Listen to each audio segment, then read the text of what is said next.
Something that Barber said on the interview, which I Yeah. thought it was just really simple. He believes that real accounts of these encounters have found their way into pop culture and have created this hybrid of fact and fiction, which you can call faction, is what he said. I have a really tough time thinking that it's one or the other. I think there is something here, and a lot of that has to do with the part of me that wants to believe, because it makes a lot of my stranger experiences make sense. Welcome back to the transmission, my friends. I am deep in the struggles, as you may be able to tell from looking at my face. I am mid-battle with the flu, but not only did I still want to get an episode out, I wanted to get this one out in particular because it has been such a reality-quaking couple of weeks in terms of UFO UAP news,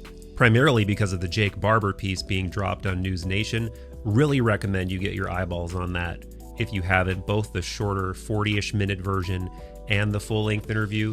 They are both just bursting with novelty. For me, Jake is probably the most interesting, compelling whistleblower thus far. For one, he was supposedly hands-on, was directly involved in crash retrieval, and also the psi or psychical aspect is very central to his whole story, which is a topic extremely, at least adjacent to everything I've been digging into on the channel lately with the Monroe Institute and the gateway process. But a question that always comes in tow with these whistleblowers is, how do we make sense of this? How do we parse this information? How do we tell truth from fiction, disclosure from disinformation? And to that point, myself and our guest in this Mind Meld, my dear friend Colin Frangicetto, we not only thoroughly explored this new chapter of the disclosure movement, we rewatched the documentary Mirage Men, which, if you haven't seen it, it explores the decades-long disinformation efforts by the military and intelligence communities, specifically on this topic, on the topic of UFOs. If you're interested in this topic, the UFO, UAP phenomenon, I really recommend watching Mirage Men or even rewatching it if it's been a while, because my God, the lengths these groups will go to obfuscate, to muddy the waters, to sow disinformation are truly staggering. In case you don't know Colin Frangicetto, he is a man of many talents. He plays guitar in the band Circus Survive, he's an amazing artist, and he is for sure deeply researched in this topic, in the topic of the UAP, UFO phenomenon, and much more. And with that, links for Colin Frangicetto and for the show are in the description. And if you would be so kind, do like, sub, comment, share. I would greatly appreciate it. Do sub to Third Eye Drops wherever you listen to audio pods. We've got a back catalog of hundreds and hundreds of episodes. And we would deeply love to have you in the Wonder Lodge over at patreon.com/Third Eye Drops. We've got a patron-only Discord server, book club, Zoom hangs. You can get rewards like stickers, pins, shirts, and more. Myself and the whole community would love to riff with you there, but for now, let us do so with Colin Frangicetto. So we were talking about framing this conversation sort of as, you know, the tension between disinformation and disclosure. And I think it would be really fun to sort of steelman both sides, have sort of like a Socratic, you know, dialogue about it, where we really try to give both of those arguments their due, you know, that this could be an absolute work, or we could legitimately be living through disclosure. And then I guess the tertiary piece would be try to actually bring some kind of coherence to the whole conversation at the end if we can. But yeah, I feel like we just have to start with, the Jake Barber case. So I feel like let's start on a positive note and say that, you know, he struck me in terms of, as a human being, in terms of affability, in terms of his emotional response to what he experienced, as a very credible, well-meaning human being. Like, and that's one of the things that I really pay attention to when we're talking about things like this, because we'll get more into this later, but in terms of the actual facts, in terms of documentation, in terms of things that we can actually look at, There's not much. There's a video. There are corroborating witnesses. And those things count for something. I know there's a lot of disappointed people online when it comes to the video, for instance. But I do think those things matter. But I think what really matters is what feeling do I really get in my gut when I'm watching this person talk? And I found him to probably be the most compelling whistleblower thus far. What was your initial reaction to watching him? um, yeah, I mean, similar to you, I think originally, um, just like out of the gate, react to his energy in a positive way. Hmm.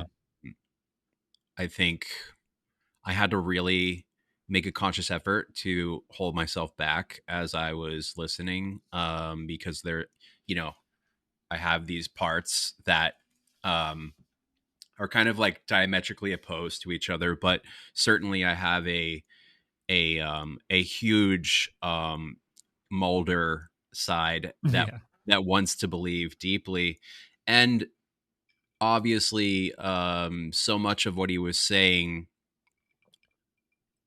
as much as there was aspects of it that felt very novel and kind of bizarre in a very cool way that like was like, oh wow, like I haven't heard this before.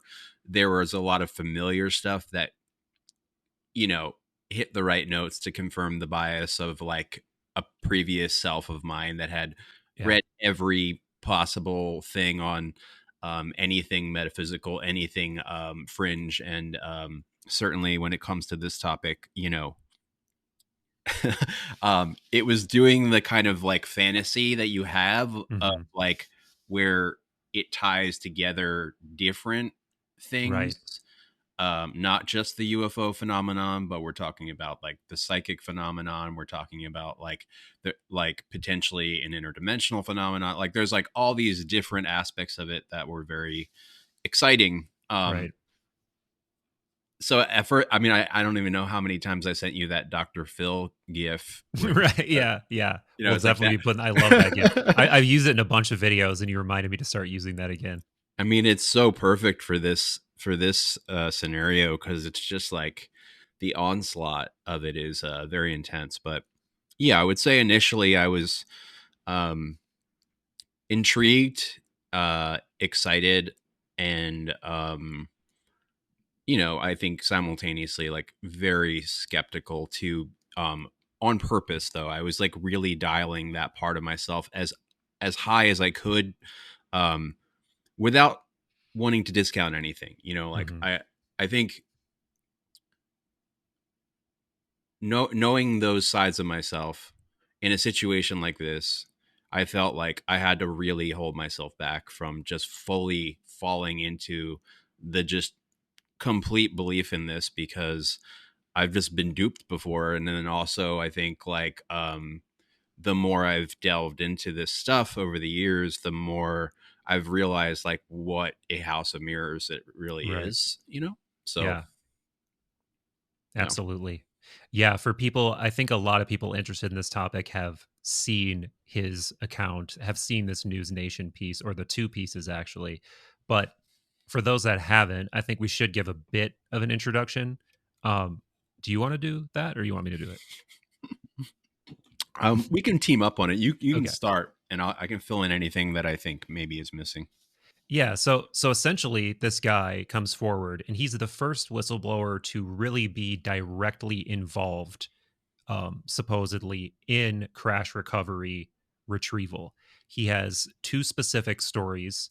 And first, we should say you know, Ross Colhart and his team did their journalistic due diligence. They found documentation of his, his rank, his jobs, and then he further has done things for intelligence agencies and things that are kind of off the record that there's a lot of circumstantial evidence to support and a lot of other people who are former special forces and even higher ranking people also corroborate.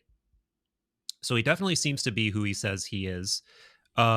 He's a pilot, so there's that element as to why he was involved in these crash retrieval efforts. He did many, many, many mundane missions recovering things that were damaged or downed or whatever that needed to be picked up. But then there were two specific occasions where, he would say things like the type of instructions, the cadence, the way everything was being communicated suddenly changed. Um, so there's that element of it, that he is the first whistleblower to really come forward, unlike Grush or Lou Elizondo, to really be at the tip of the spear and being just feet away from something that is purportedly a non-human craft. And then also, as you get deeper into his story, a non-human intelligence that he encounters, that he has a very visceral, very real feeling, emotional reaction to, even in the interview.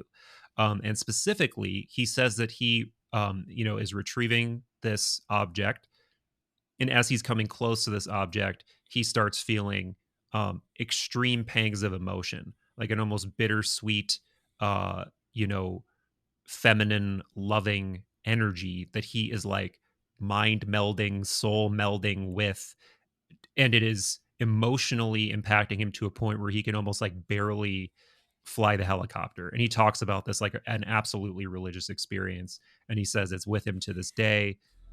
And the closer I get, the more the emotion starts to overwhelm me.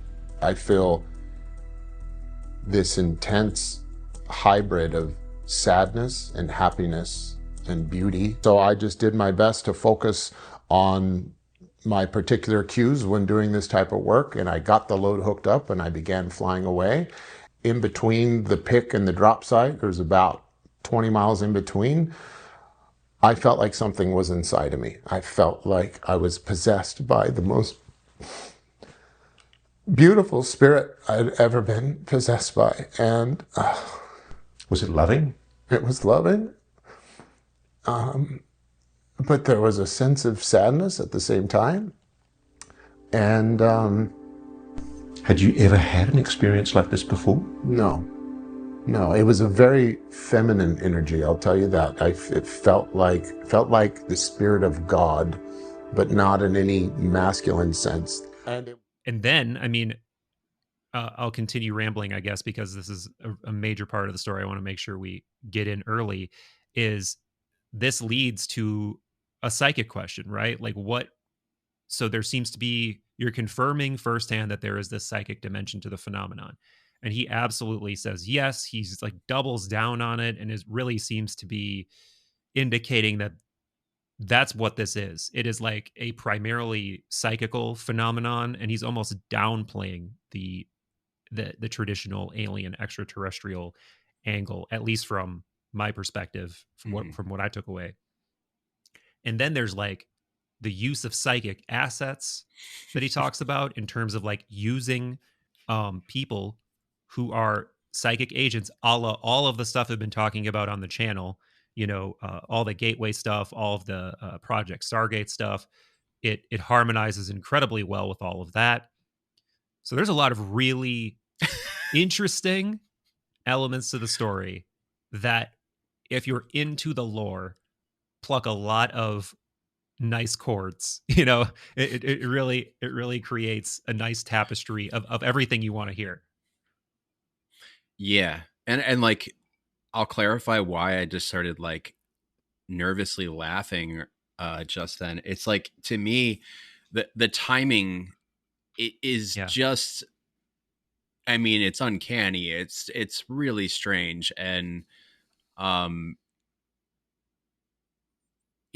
mean, and because I'm thinking about this and like listening to you say that as a viewer and listener of your podcast, and obviously also your friend, and like knowing, how much your interest has really like focused in on this area, and just so recently having, I mean, you've been, a few degrees of Kevin Bacon from people who are directly linked to this whole phenomenon, which is just, very, I mean, it's strange. It's just really strange. And,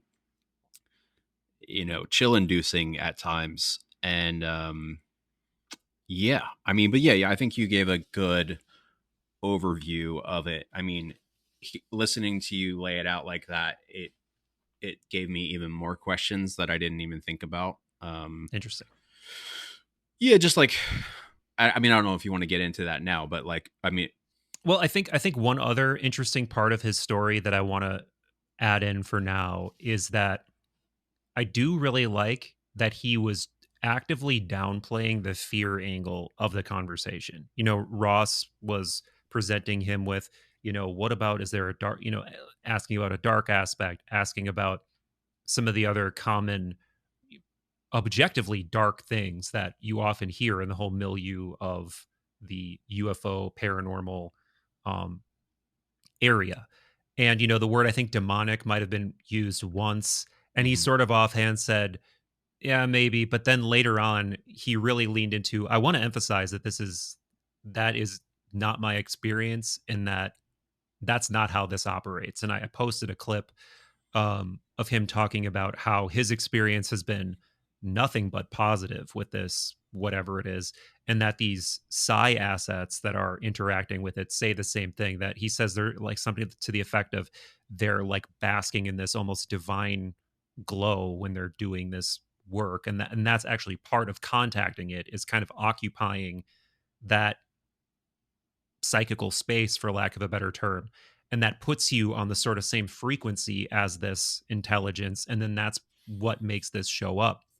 Of it's almost like we want there to be darkness in this area, and there is not darkness. And I'll tell you, by nature of my experience, as I shared, non-human intelligence itself does not operate that way. And so these people that are whose skills are nurtured are basking in a glow of light, I would assume, most of the time when they're doing their work. For them, it's a very positive experience. Very positive engaging experience. Spiritually with this phenomenon. Yeah, so you say they're basking in some divinely beautiful frequency in order to do the work properly.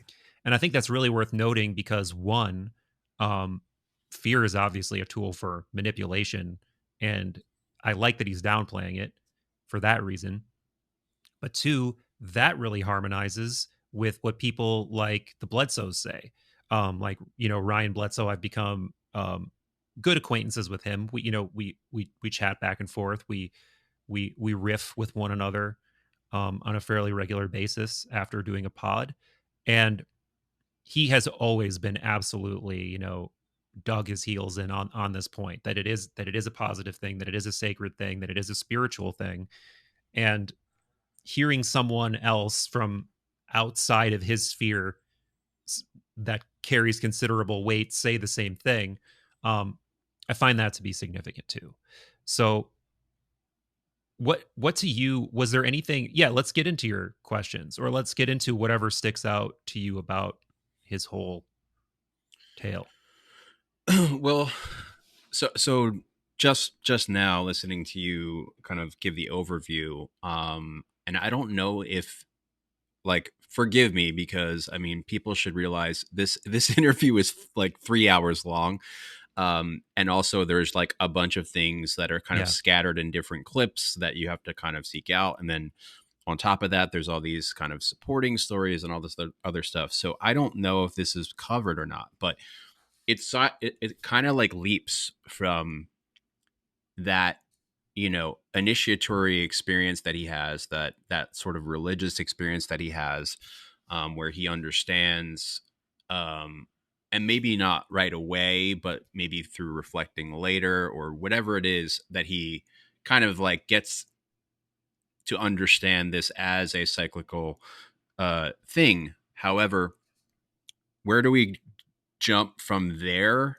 to there are psionic assets, right? Mhm. Because it's like this initial experience happened essentially by surprise, from what it seems like. Like, you know, he was not prepared for this experience. It came onto him suddenly, and it had not even been confirmed to him that the package that he was picking up was this type of thing, yet, from what I could tell. I don't know if that's exactly the case or not, but there's a big gap there. Mm-hmm. You know, it's kind of like, did the psionic assets already exist, or is this a program that he and his team developed after recognizing this? Because he Yeah. did say the whole P3 thing is their thing. He's like, that's not an official um term, Yeah, like yeah, like in yeah. the military, like they What kind does of that came. stand for again? It's like psychic. It's not the peanut butter protein. It's PPP. It's like psychic something potential. I can't remember the middle. I can't remember. But essentially he said like that's not an official term. That's just something we Yeah. came up with. So I'm just curious. Yeah. That would be my question. That would be something I'm really curious about. I'm sure these blanks will get filled Yeah. in eventually, but that wasn't Yes. discussed, right? He does say specifically that he believes that thing was invited to land by the Psionics team before he got there. He does say that. Okay, so they Now, already exist, now the timeline of how he became aware of all of this, I don't know. right? Because that's a good question. Was he aware that there are these psionic teams before all of this going on? Yeah, and like where do these I so badly, man, want to know the lineage of these psionic teams if indeed they are real. Like, is this, I told you that I recorded literally a part of that video on Gateway that I did where I'm talking about, right at the part of the video for anyone that's seen it, where I'm talking about Project Stargate, and then that whole other panoply of sub projects, and then this leads to the Gateway process analysis paper eventually. Mm-hmm. And then I say, what happened to this research? Because if there was something to it, if it worked, there's no way that it wasn't shuffled into a deeper, darker special access program or whatever. And I said, and then I said, and this is a tangent, but for whatever it's worth, this is something that you constantly hear rumbling around in the UFO community, that there is a psychical aspect to this, that there's a psychical aspect of how you connect to the craft, and that perhaps you can contact them psychically. But I cut that part out of the video because I felt like the video was getting long. And then literally like just days after dropping it, that this story comes out, and I'm like, oh man, I could have looked so prescient if I just would have like kept that in the video. Classic. To a point where I may even like post it here if I'm feeling egotistical enough to want to like prove it. I called it. Yeah. Yeah. So yeah, but I mean, it would make sense, right? That's exactly what happened. That these psionic programs, for lack of a better term, or these psi programs, where they're using psychic spies, where they're seeing how they can use the psychic capacities of human beings to do various things, it would make sense that this would spin off of all of these efforts, right? And that these psionic teams Mm-hmm. would have been identified and used for various purposes. I would love to know what happens after 1995 or whatever, when these programs go dark or they supposedly end. But I'm not holding my breath on or at least anytime soon. Yeah. I mean, totally. I mean, me too. I would love to know the origin spot of this current program, and also just I think for me it's blurry, the line between when he starts his own thing and separates from essentially the sort of like special ops or whatever he's doing. Like, it would be interesting to know when he goes off on his own. I know that he kind of gets into that after that really dicey encounter or whatever, but I think even then that seemed like a private situation, like the one that kind of got really dangerous, where yes, that was a private aerospace thing, right? So like when was this, like at what point was he like not part of the government thing? Where's that? You know what I mean? Yeah, he says so. He does talk about leaving the Air Force. I remember that, and then he talks about becoming after a private 9/11 contractor. Becoming a private contractor at some point, and then doing things, still working for military organizations, intelligence organizations, aerospace, military contractors. And do you want to tell that story? The story of the being doing the mission? Like trying to retrieve the Yeah, lost Panasonic Tough books or whatever. yeah. I mean, that again, okay, so like let me just get this straight. From your perspective, after he leaves the Air Force, like he said, I left the Air Force after 9/11, never was part of the war on terror. And then so that's essentially it, right? I, Is I that don't think I think we might be getting the timeline screwed up there because he's not that old. So I think he's in the military after that point, but I could be wrong. My timeline could be wrong too. But whatever point he leaves the okay? military. Because that Um, because what he specifically says is, and I think he's kind of kidding because I think he's like referencing like a fucking Bugs Bunny thing or something. He's like I turned left at Albuquerque. yeah, He's like literally, and then yes. he's like I left the Air Force after 9/11. Never was a part of the war on terror. I don't know exactly what he means by that, but I took that as like, okay, that's when he left the Air Force. But it seems like he's very much so still involved in, I guess, sort of like private reconnaissance type shit. I don't know. Mhm. I don't know. Do you know the dot connection there? The timeline, I don't know. I mean, Okay. I know the gist. I know, I know the timeline of the story in terms of like the narrative bullet points. I don't remember in terms of the years, Okay. um but yes. So there's another very significant part of this guy's story where he's doing a mission. He and a group of all former special forces guys are Hmm. doing a retrieval mission for an unnamed aerospace military contractor company where they are charged with getting, like you said, these Panasonic tough books, these military grade laptops that they're told or they infer contain data and images of UAPs on them. Um, and then a bunch of crazy stuff happens if you want to tell it, or I can tell it, whichever. Yeah, you can. I mean, you can tell it because it does get kind of confusing. All I know is that they get there, they find the tough books, and essentially the hard drives are missing, which he said Yeah. that they had speculated would have been the case. Yeah, so there's like 5 or 6 of them. It's funny because I'm just like thinking about this as a person who grew up gaming. It's like it sounds like a perfect like retrieval mission. Totally. Um yeah, it's like there's 5 or 6 of them.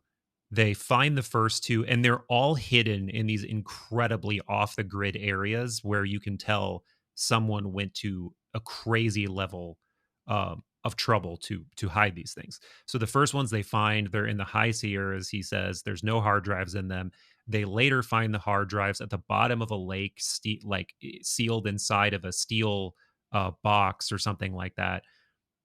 But and then that I believe is the end of that foray. But then later they go on a subsequent mission, but suddenly again the pecking order changes. They're getting weird mixed intelligence and he's feeling uneasy about it. They get to one of the locations and it appears like a firefight had happened. And then he starts thinking, we're being set up here. Like we're acting as a hidden hand he says, we're acting as a hidden hand for this company. And I felt like we were about to be the hidden hand that was about to be severed.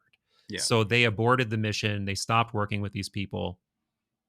And then later on, he and his team actually basically run an op to confront the head of that aerospace company's private security or whatever. Um, and then that guy denies knowing any of this, like denies knowing that they were involved in potentially a setup or working with UAP stuff or whatever, and sort of encourages him to leave it alone. Yeah. Apparently, That's what I even remember. apparently even like played suspicious himself, Mhm. as in was like, oh yeah, like I think blah blah blah. Barber was basically making it seem like he had similar concerns and didn't seem like he was like the evil setup Right. guy that maybe was being painted in the story. However, I don't know, it just seems like again there's no definite answers there, and obviously the whole who it is completely you can't know that. The full, I I still I don't remember them confirming how, like, if it was actually confirmed that there was UAP stuff on those drives, or if it was just speculated. Yeah, I don't know. I don't know either. I don't remember that. But just the nature of how sensitive it was is, I guess, maybe part of why they assumed that, given Right. that they already had a background with working with this stuff. Yep. I don't know. Yep. Yeah, so this is the gist of this guy's story. I think we've probably hit the main bullet points of his story. Really encourage, no matter what you think, if you're like, I'll never trust a spook, this is all bullshit. If you're on that whatever like extreme you're on, it's definitely worth watching. It's definitely entertaining. So like Colin alluded to, there's a long version. There's a full interview that's like 2 hours and 45 minutes. And then there's a more cut together edited together version that's like 40 minutes long, which was the main piece, and then they released the full piece subsequently. They've also released specific pieces with each member of his crew that are also former military people who are corroborating his story and sharing their own stories. um I think, yeah, I'll leave that there for now, but generally zooming out from his story, so he's one like glimmering node in this little tapestry of the current age of disclosure.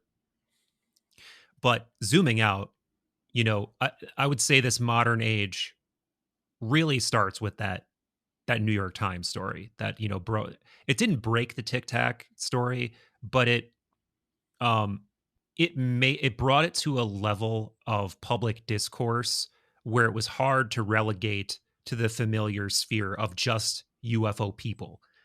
It really brought it into the mainstream news, really brought it into even the political conversation and to the attention of Congress. And then you get the emergence of like Elizondo and To the Stars, which he was affiliated with in the beginning, right? Elizondo? Yeah. Yeah. That's really like where he started popping into public consciousness. And as far as like, from what I remember, that was when, cause fuck, what network was that? Discovery or something did this premiere like documentary series that was basically produced by To the Stars and Tom, and the first episode featured Lou. Yeah. Okay. Yeah. Yeah. I'm remembering this now, actually. Yeah. And again, we're still in the sort of Steelmaning phase of this conversation. If that Was wasn't that clear, 2017? I don't know, man. No, I can't even remember, man. It's been it's been a while. I was definitely in Portland when that happened, so it was somewhere between 2015 and let's see when the New York Times story came out. Okay, just so we. Oh, don't worry. In March of 2024, the Pentagon found no evidence of an alien cover-up, so we're good. Here's one from 2020. There's actually multiple. It says in Elizondo's Wikipedia, it right away says, since 2017, he has claimed there is a government conspiracy to suppress evidence. Mm-hmm. So yeah, we'll just say roughly this 2017 era on. There seems to be a clean line. You get Elizondo, who's a major through line of all of this stuff. Then I think there's people like Ryan Graves, who's a pilot, Fravor, who's a pilot who was involved in the Tic Tac encounter off the West Coast. Then you have, I would say, the next major one is Grush, who's probably the highest ranking person who claims to have direct knowledge of programs. What is your Steelman overarching feeling of all like these major figures? Like, what do you find compelling about them? What do you think is different from previous eras where we can look back on them now and say, because we both recently rewatched Mirage Men. We'll probably get more into that when we're picking this apart. Because what they're doing is objectively different from the way government officials were acting in the time of Mirage Men, early 90s, 80s, 70s, there was no major people from Defense Department, military coming forward with any kind of concerted effort to be like our own government, our own, defense industry, our own intelligence agencies are actively hiding the truth.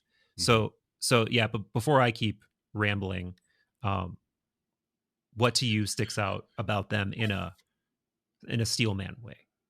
I think that the best thing that all of these people have on their side, especially all the people you named, are that they're all compelling, intelligent, seemingly grounded people who, um, I mean, the way their stories roll out for the most part are pretty logical and follow a line of logic in terms of what you what you would expect someone in that position to like how they react, the way they um yeah, like every aspect of it, even the more confounding aspects when you're like, oh well, why wouldn't they do dot dot dot, there's almost always a pretty good explanation that you can kind of insert there and be like, well, considering X, Y, and Z, that makes sense that this is the way they would approach it. um I would say that in general, my the things that are convincing, the things that work for my brain, that part of me that wants to believe this stuff, is anything that isn't cookie cutter, um from the movies, like exactly what you would expect, in terms of like the traditional like grays, just all the stories we've read over the years, and a lot of it that's made its way into science fiction and stuff. I mean, all of this stuff always includes some bizarre element that is kind of leaning into the banal at times, and has this uh it starts to paint a bigger picture of like maybe why it hasn't been so easy to Right. prove. It works, it helps build the case as to why they could be so elusive, why um yeah. Yeah, give some examples of what you mean by like what are some of the things they say um about that? well, the fact that they're not that everything we're seeing isn't just this like simple like spherical disc, Right. silver disc that is like a football field of lights, like that just comes down and like beams a cow up into it. Yeah. Yeah. A lot of it, some of this stuff appears like organisms. Some of it is like um translucent, like almost camouflaged. Some of it can look very similar to aircraft, especially in the night sky. Um, I think so. So there's elements of that, but then, um, you know, these guys are blowing the whistle, not just on like their own experiences, and a lot of them are recounting other people's experience, which I guess in some ways you could say makes it less credible, but at the same time, most of these things, like when Elizondo came out, for instance, we saw some pretty intense video for the first time that kind of came along with that. I believe Right. that's when we saw, what was that, that's like the famous one, right, that came out. There's Tic Tac, Go Fast, Gimli, Gimbal. Yeah. Gimbal, yeah. Yeah. So yeah, I mean, and you hear the audio of like, Right. of like the various military people who are freaking the fuck out when they're Yeah. seeing this stuff, and how that they would know the difference, and the stuff they're encountering on a daily basis. They Yeah. know like what is normal and what isn't. It's very obvious that what they're experiencing, what Mhm. they're seeing is like completely out of the norm and kind of blowing their minds. And I mean, the amount of that kind of stuff over the years has just like stacked to a level where you're Right. just like, I mean, Yeah. there's something happening. Totally. Yeah. And not only are these people who know what they're seeing, the level of mental stability that you have to have has to be so tip top. And there has to be no question that you're fit to drive these multi-million dollar death machines. So, um, there was a guy, again, at my gateway retreat who used to be a flight doc, actually. I'm forgetting which branch of the military he worked for, but yeah, he was a flight doc, so he would evaluate pilots and, you know, be like, yes, they're fit to fly or not fit to fly. And I don't remember what he said the frequency of needing to do that was, but think about the fact that there's just guys whose job it is, who are medical doctors, who are constantly making sure that you're mentally and physically fit to be flying these machines. You know, these are people who definitely know what they're looking at, definitely know what they're talking about, definitely know what they're seeing with their eyes, with their instruments. Um, so yeah, so I think their accounts need to be taken seriously, that they're seeing something weird. The other thing I think is worth touching upon in the grand scheme of this Steelmaning conversation, and why it's not so easy to just dismiss people as part of the air quotes government, is that the government is not one thing. Like, your local congressperson is not the same as a guy who works at the Pentagon, is not the same as a guy who works at the CIA. Theoretically, they are supposed to know and have oversight over those organizations. But as we've seen throughout history, that has not always been the case. And I was just looking into this before. You know, why should you trust any document that comes out of the government? And it's because the Freedom of Information Act exists for a specific reason. And the reason it exists is because this has happened before, where Congress got angry, essentially, or Congress was upset with the intelligence agencies and the branches of military because they did not have transparency into what they were doing. They're supposed to have oversight. So there's a congressman, I'm going to look him up again. Yeah, so it exists to ensure government transparency by allowing any person to request access to federal agency records, thereby enabling the public to stay informed, blah blah blah. But it's not just cuz they're nice. We had to fight for access to, you know, gain some level of transparency. Now, does that mean we're actually getting transparency fully? Of course not. And there are important reasons things need to be secret or top secret or whatever. But And then there are, I would also just add that just because you can FOIA a document does yeah, not mean the document is legit. And like, true. these agencies operate, especially since the creation of FOIA, they operate in a way that understands that FOIA exists. And therefore, Yeah, they're going to create documents at times that they might hope gets FOIA'd. I mean, literally. So it's, again, like Hall of Mirrors. totally. But absolutely, FOIA has certainly produced important documents, like especially like just throughout the history of since it's existed. It absolutely, it's not like they're constantly gaming it. It has absolutely helped civilians, and it's helped people get access to information that otherwise they wouldn't have. So it's certainly not to say it's not important. It's just to acknowledge that it can be gamed. Um, Totally. Yeah. Yeah, or I mean, you don't know. Like, for instance, let's say we wanted to look up psi phenomenon or these psionic teams. We don't know what nomenclature they use.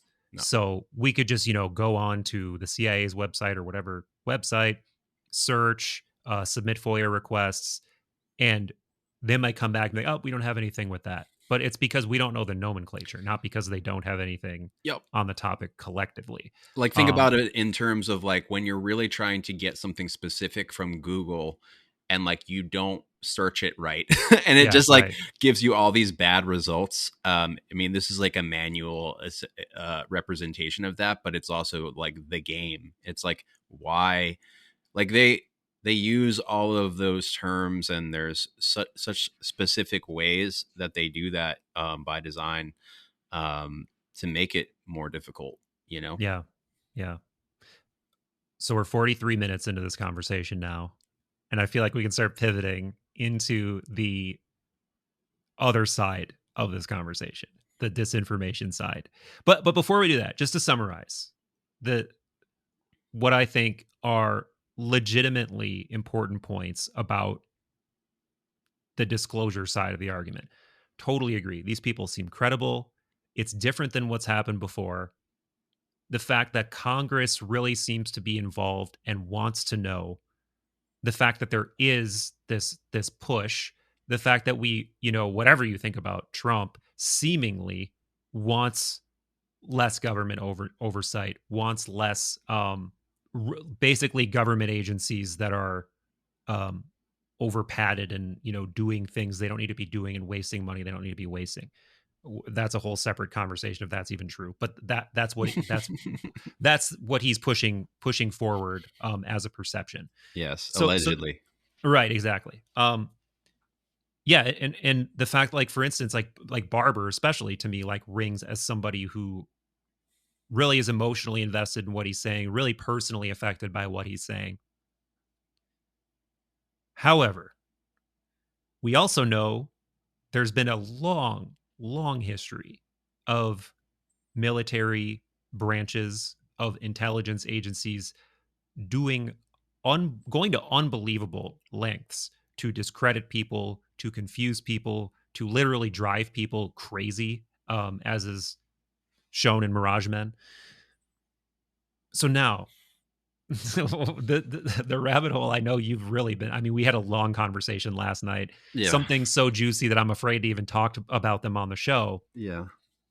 What are the things about this current era of disclosure from, I guess, 2017 on, and also the most recent stuff that really give you concern, that really make you think, okay, this could be disinformation, or at least be part of a disinformation effort? Yeah. I mean, it's a lot. However, I will just bookend that last section by just saying that I think on its face, just the simple fact that we found ourselves in an era of, like, it's 2017 and we're just hearing the exact opposite of what we kind of were told for a long time, which was that, like, oh, like, the book on UFOs has been closed. Like, it's like, it's over. We solved that. It doesn't exist. It's over. We're not wasting money on it anymore. Turns out, not the case. Regardless of whether it's a straight up instrument for psyops and cover for military experiments or whatever, it obviously is a thing that the government is actively spending money on, has people specialized in. So that in itself was, like, I think, a check in the box of maybe there is something here. Yeah. So that in itself, I think that should just be stated. Just the simple fact that all of these people seem to be actively admitting that this was something that was immense amounts of time, manpower, money, all kinds of stuff was put into, still to this day. So, again, it's one of those things. It's like, well, if it was case closed, then, like, what's the deal here? But yeah, so to your question about disclosure, like, and what really gives me pause, I mean, disinfo, you mean? Oh yeah, sorry, disinformation. I mean, yeah. So like, for me, I tried to, like, really start with, like, okay, like, what do we know for fact? Right. And, like, that column just gets just gets stacked with, I mean, if we really go through the history of the US government, especially the intelligence factions, and the amount of effort that they put into disinformation, the amount of effort they put into kind of smoke and mirror campaigns, and really, like, the amount of different ways that they've shown what they're willing to do in terms of, like, just, there is no real line that they're not willing to cross. Like, Let's and get that some and examples if you can think of any. yeah, sure. I mean, like even as recent, okay, like these things are absolutely fact. So I'm not going off on any crazy limb to say this, but these are true things. Like, um, if you look at a document, like there was a document that came out after the last like batch of like JFK stuff came out, and it was just basically just this Operation Northwoods thing, which was Oh yeah, essentially like this this idea for a false flag to give us reason to attack, basically start a war with Cuba. right. Um, and if you look at the actual document itself, it's just like the amount of stuff. And this didn't happen, by the way. Yeah, Kennedy said, "I'm not doing that. I don't want to do that." He didn't like the plan. had to do with blowing up an airplane with actual people on it, right? Yeah, Yeah, it was basically like it involved both staged and real um terrorist attacks on US soil, on US military targets, on Cuban military targets. Like it is intense. I mean, yeah. and it's so casually written like in this document. um I haven't read it, but that I sounds mean, crazy. I mean, I'll just give you the straight up Wikipedia, like very, very base, super Hmm. basic. Um, God, there's so many operations. It's crazy.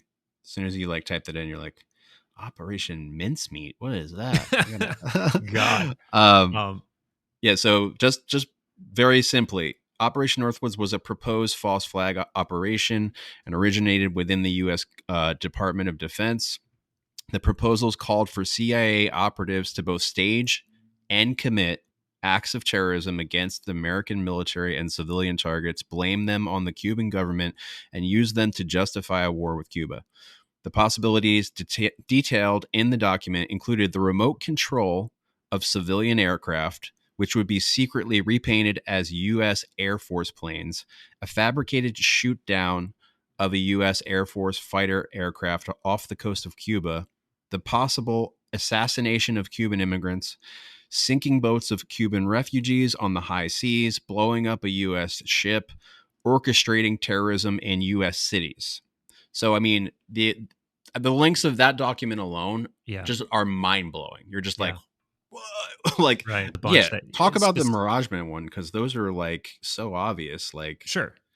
Yeah, so I mean, a lot of Mirage Men. So it's for anyone that hasn't seen it. It's an older documentary. I don't remember what year it even came out, but um, a lot of it revolves around this character Richard Doty, who specifically had a job to spin disinformation narratives and confuse people.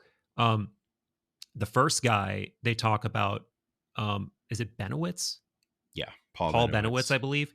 He was a very intelligent guy who happened to live near a nuclear facility, and he was seeing weird shit, like and capturing weird signals with instrumentation that he had as an engineer, and he was reporting it to the government. He was getting in touch with the Air Force Base. They did not like what he was doing, that he was capturing this information that could, be classified. So they sent Doty to go confuse him, and he has this ongoing relationship with Doty where Doty keeps feeding him false information and really feeding his bias, like making him believe that he's really onto some deep truths about the involvement between extraterrestrials and the United States government. And Doty's basically just feeding him everything he wants to hear and encouraging him to keep going down these rabbit holes. This guy eventually goes literally insane, is like checked into a mental institution, and I kind does he kind of dies crazy, right? Like he just Yes. dies driven mad basically Mm-hmm. by, all of the garbage that was being fed to him. However, he really did seem to be seeing some anomalous things at this nuclear base, and he was unable to separate the narrative from what he was really experiencing. And to just thicken the plot and confuse things even more, at one point in the documentary, he's convinced that he's being abducted and visited by beings, and he's institutionalized, and he even manifests puncture wounds on his own body. So I guess that even opens the question of maybe there really was something happening to him. Was this like psychosomatic, like such intense psychosomatic derangement that he was manifesting like stigmata on himself? I don't know, man. But and Doty, now he's this disinformation agent is interviewed in this documentary, and he claims to just kind of be on the up and up now, and it's just they make it very clear um that this guy, you just can't trust anything that this guy says, because he's just been on the inside of this for so long. And they even cast doubt on whether or not he knows what the truth is. Like, he claims to have been shown things about the government's involvement with extraterrestrials, but you don't know if he's telling the truth. You don't know if he was being shown false information. So it's just this crazy, crazy hall of mirrors. Um, but the point of the documentary is not to dispel the idea that there's anything going on. It's to demonstrate that whatever the truth is, there is a concerted effort on the part of government agencies to obfuscate, run counterintelligence, confuse, muddy the waters so that it's impossible to get to whatever the truth is. So, but yeah, there are so many examples given in that documentary, a lot of them revolving around this Doty character. But, there, and I mean, on up to crazy documentation dumps, they get into Majestic 12 and the whole like Serpo episode where there's like apparently a secret space program where all these people were sent to this planet called Serpo, and they spent years and years there, and there's photos and there's all of this stuff corroborating this. Almost everyone believes that's fake. I'm sure there's some people who think it's real. But we're talking about like huge amounts of documents that have to be created to fake something like this. So these are the lengths they're willing to go. They're willing to drive people crazy. They're willing to drive people to the grave. They will make tons of fake documentation. So yeah, I mean, we got to remember that they've done these kinds of things. And I don't know if you can trust. I mean, I think we can say we definitely can't trust everything that Doty says. And Doty is still alive. Doty is still doing UFO stuff. In fact, he's featured in a bunch of recent like new disclosure documentaries and is considered like a reliable source now. Really? Yeah, I mean, he's like part of the UFO community now again. So this to me is suspect, obviously, because basically his whole story now is that yes, I that was my job. I stand by everything I said, but also there was real truth as well. He said that his job was basically to convince people when they saw military, basically like military planes or military vehicles, that to convince them that those were UFOs. And then he said, but I also had a job to convince people, who saw real UFOs, to convince them that those were actual military. He's like, I was basically throwing smoke in both directions at all times. And the reason being, and people would be like, why, right? Like, why do that? The reason being is that this is basically a counterintelligence, like it's a spy situation. So spies are actively going into these spies from other countries, are going into these UFO communities, knowing that a lot of what they see is military stuff. And so they're actively infiltrating and trying to get some of these photos and getting stuff, because then they bring that back and use that as intelligence for what we have going on. So there's a very like grounded reason as to why they would want to constantly be confusing people as to what is what. And that doesn't mean, that there are no real UAPs. That just means that they were very actively trying, like if they are real, they were very actively trying to make sure people didn't know which ones were which. Right. And I think something we can recognize at the core of this whole thing is that there is always this, you know, this vulnerability to our adversaries on the global stage. And I think what motivates so much of the secrecy, so much of the disinfo that is always sort of accompanying disclosure, is this concern for what what other militaries think we have, what other militaries you know have themselves. Like, I mean, it's all wrapped up in that kind of stuff. Yeah, yeah. And so now we're getting into some of the reasons why you would run these ops, why you would go to great lengths to confuse people, to hide the truth, to hide under development, cutting edge aircraft and technologies. And now, with so at the time of Mirage Men, like I said, I don't remember exactly what year it was, but definitely the time that Doty was active. You didn't have the added complexity slash advantage of the internet and social media and YouTube. No. And I think there's intelligent, again, to not just straw man the other side. There is an intelligent conversation to be had in terms of more information is good. Like let people have access to all the information and they can decide for themselves what they think is true. But there's, I think, an easier argument to it's easier than ever with the internet to feed people sensational stories that appeal to their bias, that jerk off their imaginations, that make them think that they're the ones who know the truth. Give them what they want to hear, and those videos will get shared, those stories will get shared, and people will talk about them because it's great. And we're doing it right now, like to some degree.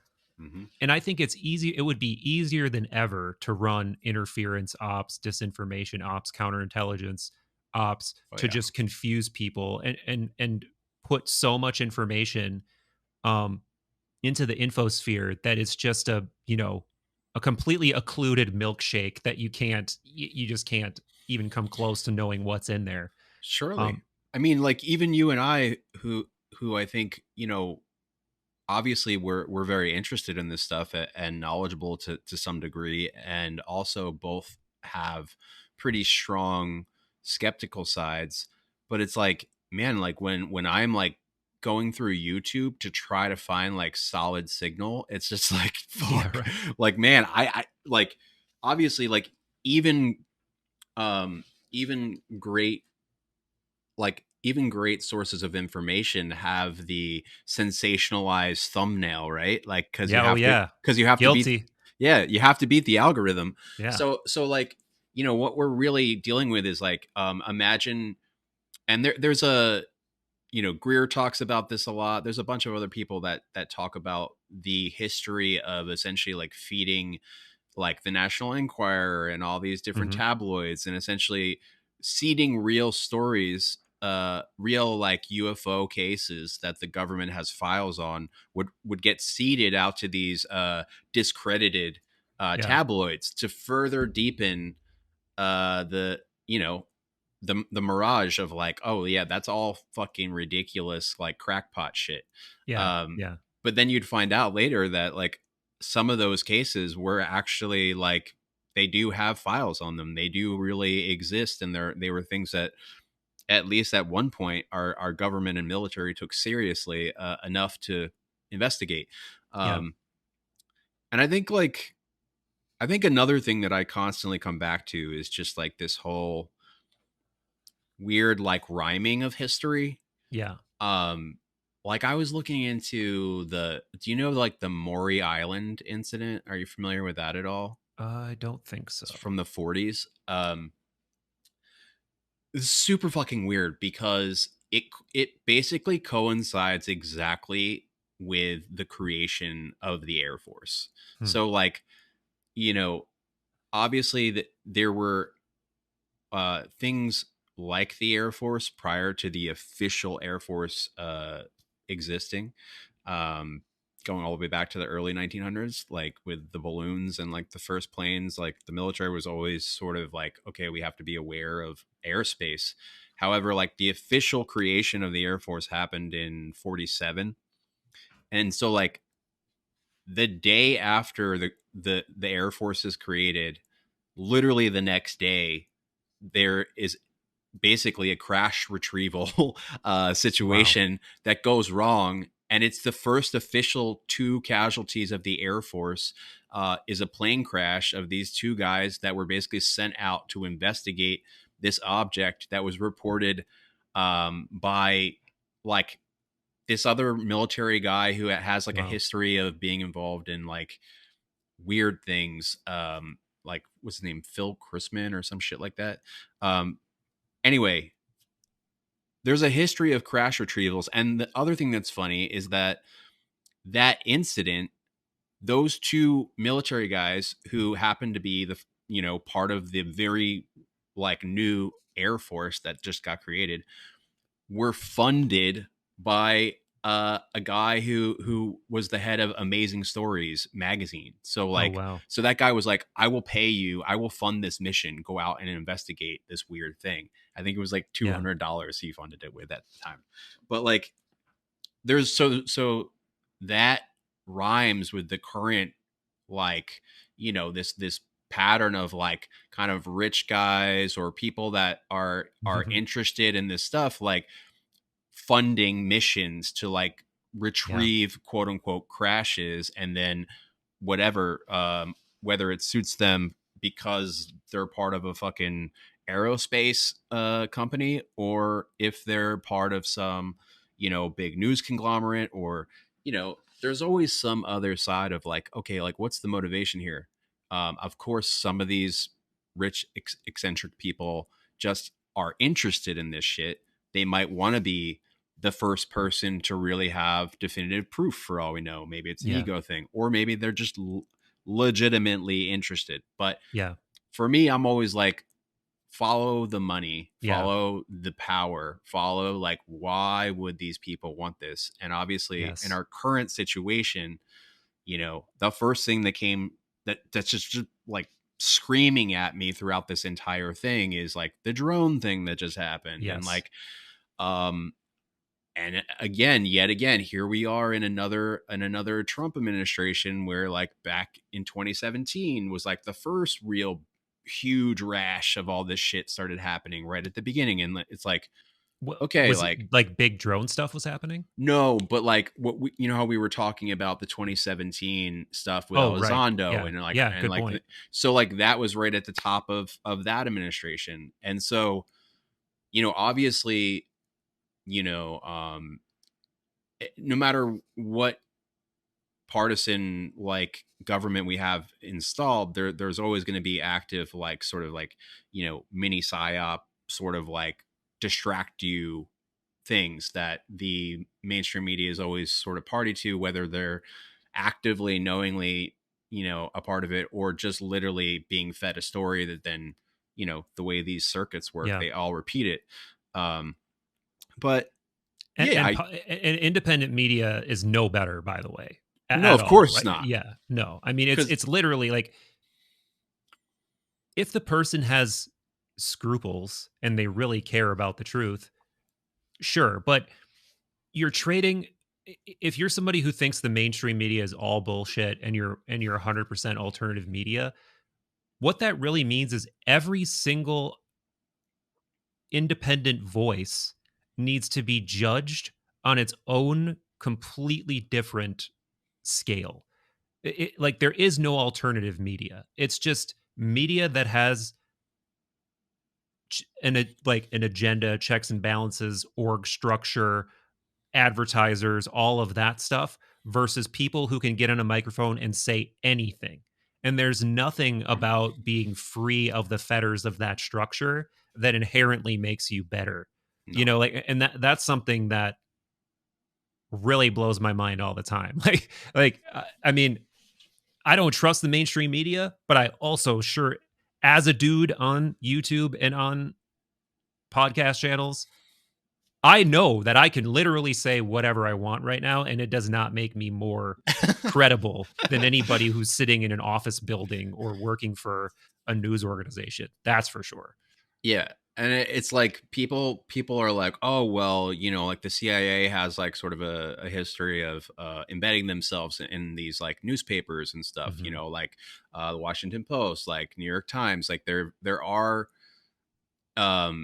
it's almost like you can like go in and see which ones have more assets. Like, you know, I think supposedly the FBI has more assets in the Washington Post, and CIA is more New York Times. But like, and I'm sure there's plenty of other ones, but like all I'm saying is that there's always assets in media who are connected to intelligence, and it's not as like dramatic and you know, sensational as you would expect. Like there are just like real relationships that these people have, Yeah, but makes like sense. Yeah, but you have contacts, right? yeah, Yeah. but information starts to like bleed, and then you have these moments where crazy shit happens, Right. like whistleblowers, or you know, all of these newspapers have ways for people to give anonymous tips, and Yeah. there's all kinds of shit that happens that, you know, old school journalists like have like a code where they like need a certain amount of like confirms on a story to run it, and like blah blah blah. But like the amount of stuff that they get fed that's unconfirmed, that's like Right. just absolutely would blow your fucking mind, that they Yeah. don't print, is crazy. I'm sure.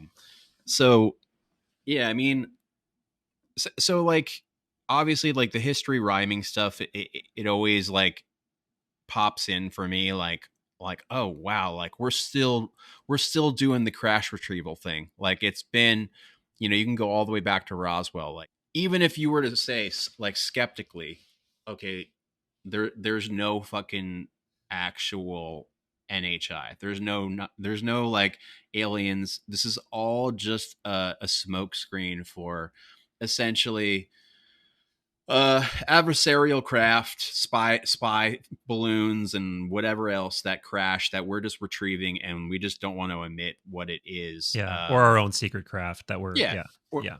exactly.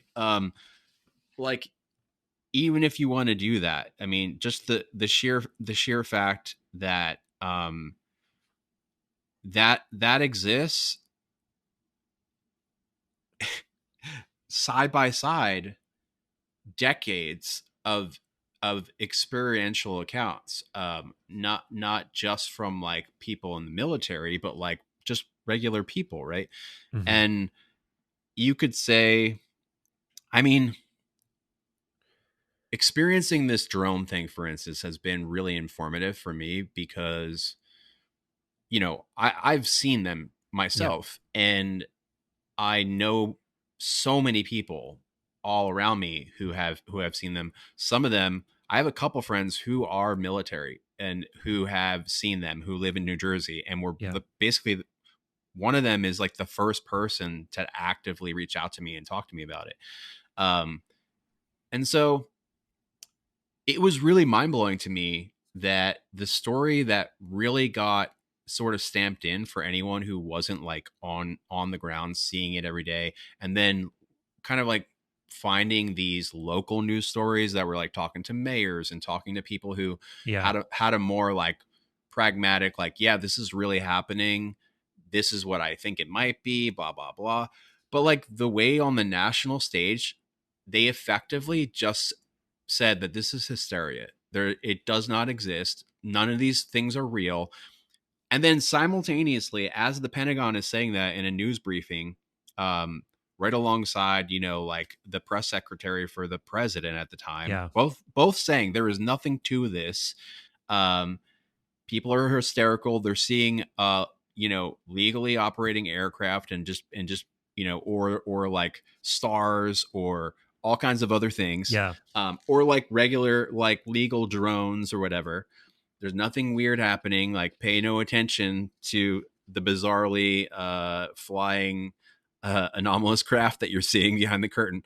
Um, then you have them again having like an emergency hearing on it, and you have Congress basically, you have basically everyone who got on the mic seemed to be very like very accepting of the fact that it was actually happening. Mm-hmm.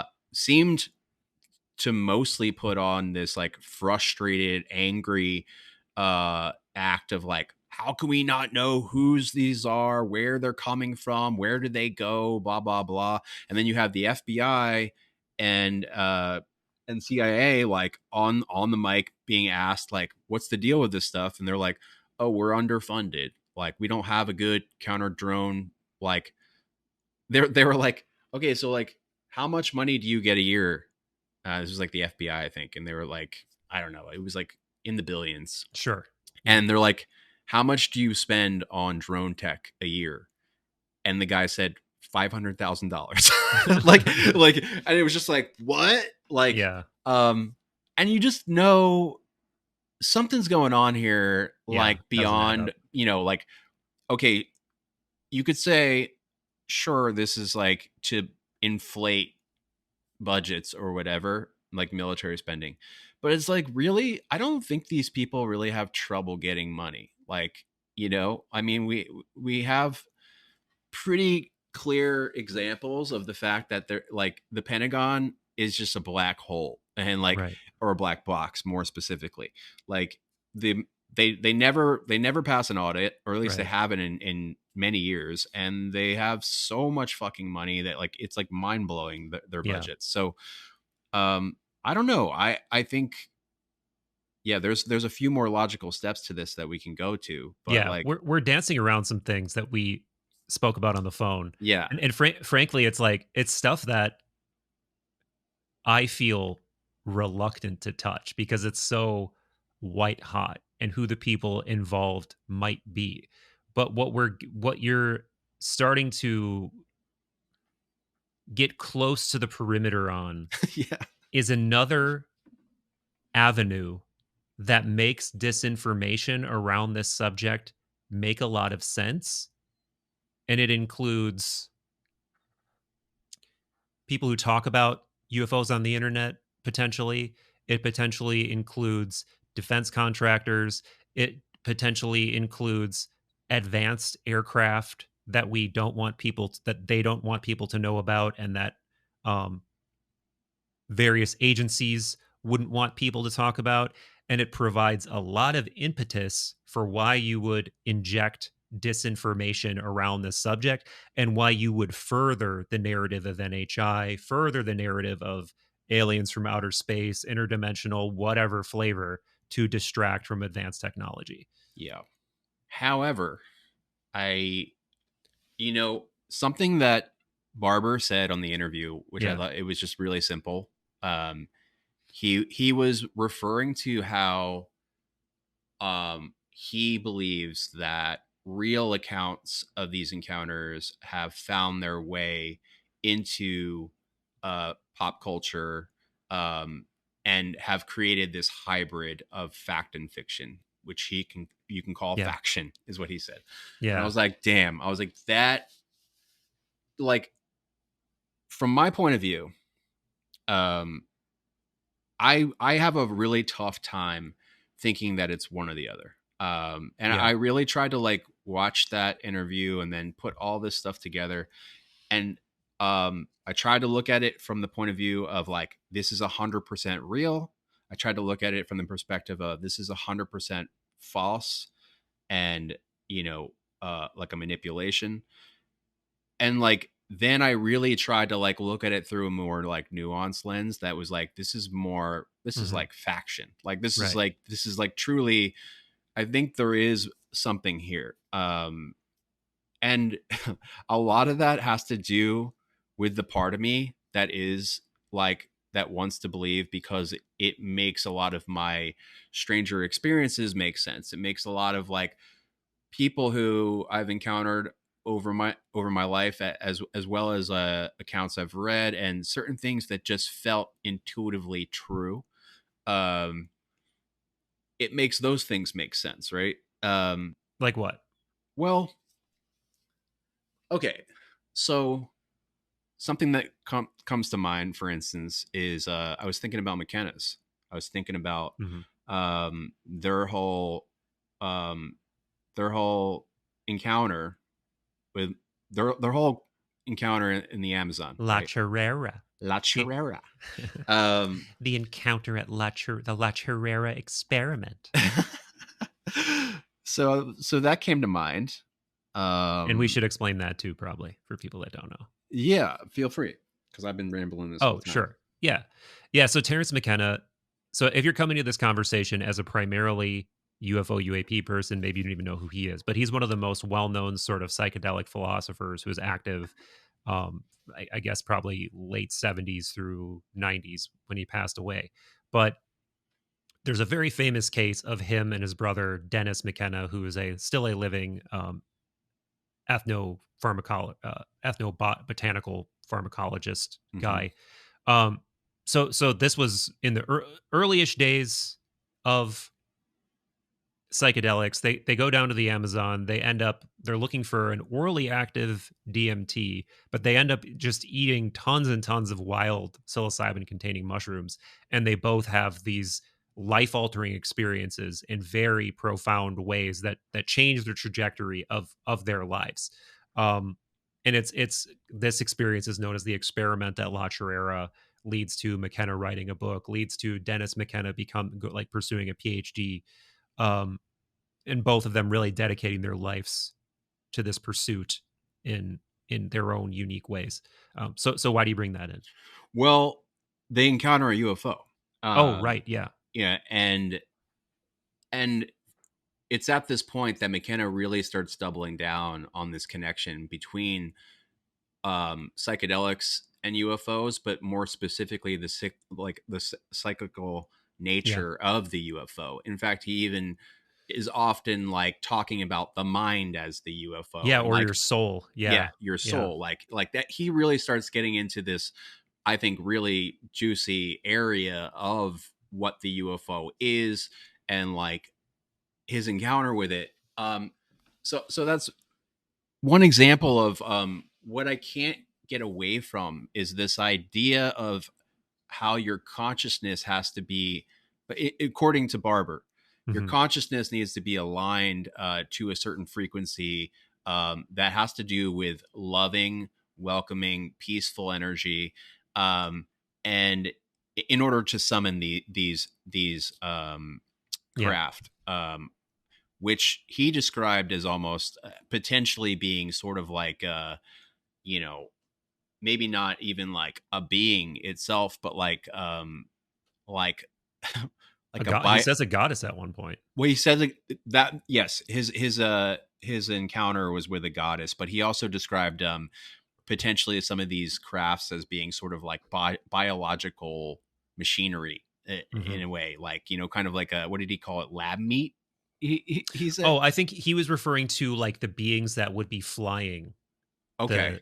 As in like the grays, let's say, like that they would be like almost like biological drones that are just expressly created to do a thing, but they're like these soulless drones. Sure. So thinking about the way that he described consciousness as being needing to be on a certain frequency, and then I thought about McKenna's encounter, and it made me think about my experience in Hawaii, and more specifically, it made me think about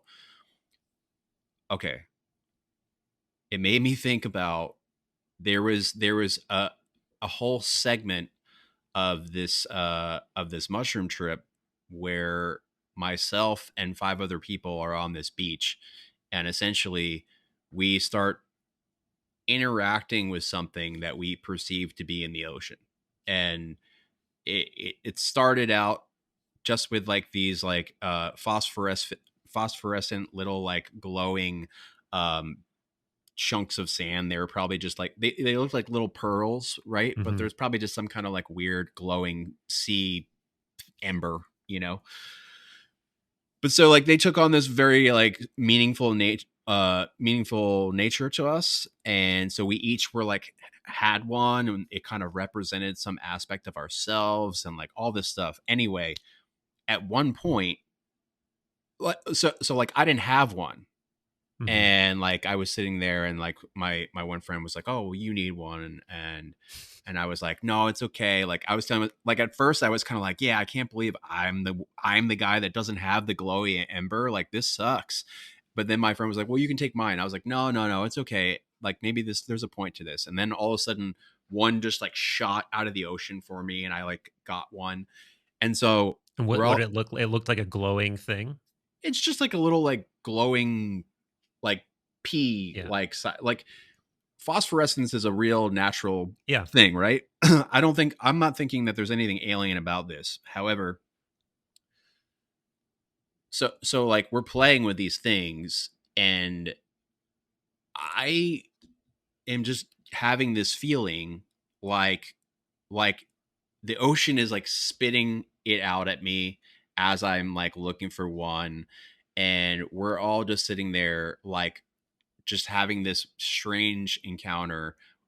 It seemed like there was this like glowing, I don't know, it was like a large glowing uh sphere that I kind of perceived inside the water, but it wasn't like distinct, right? And I'm just presuming that I'm just seeing some reflection, but my mind is like engaging with it in a playful Yeah. way, and just kind of like feeling like there is like a telepathic type of situation happening. And we're all like in this extremely playful, like childlike wonder state, right? We had Yeah. just Yeah. we had just been laying on the beach staring at the stars. This is a private beach, by the way, just us, no one else on this beach. We're just like staring up at the stars, and we all were talking about our mothers. So Wow. we all were talking Wow. about the womb, and we were in probably the most vulnerable state you could ever imagine, like five like touring musician like Yeah. jerk offs like who are just like eating mushrooms on a beach. But like we were like extremely vulnerable, extremely peaceful. And then like all of a sudden we're having this, fast forward to us having this weird thing with the glowy things. And I just remember feeling like there was this playful thing happening with us, the ocean, and something in the ocean. And then out of nowhere, so what happened was I came running out of the house as they were calling me, because that's when they saw these glowing things. They're like, "Colin, you got to get out here." And I ran out there with glow sticks, not knowing what the hell they were calling me out there for. I was like, "Oh, these glow sticks are cool. I'm going to bring these out to them." Yeah. And I run out there with these glowing sticks in my hands, and they're playing with this organic glow things from the sand. And then Yeah.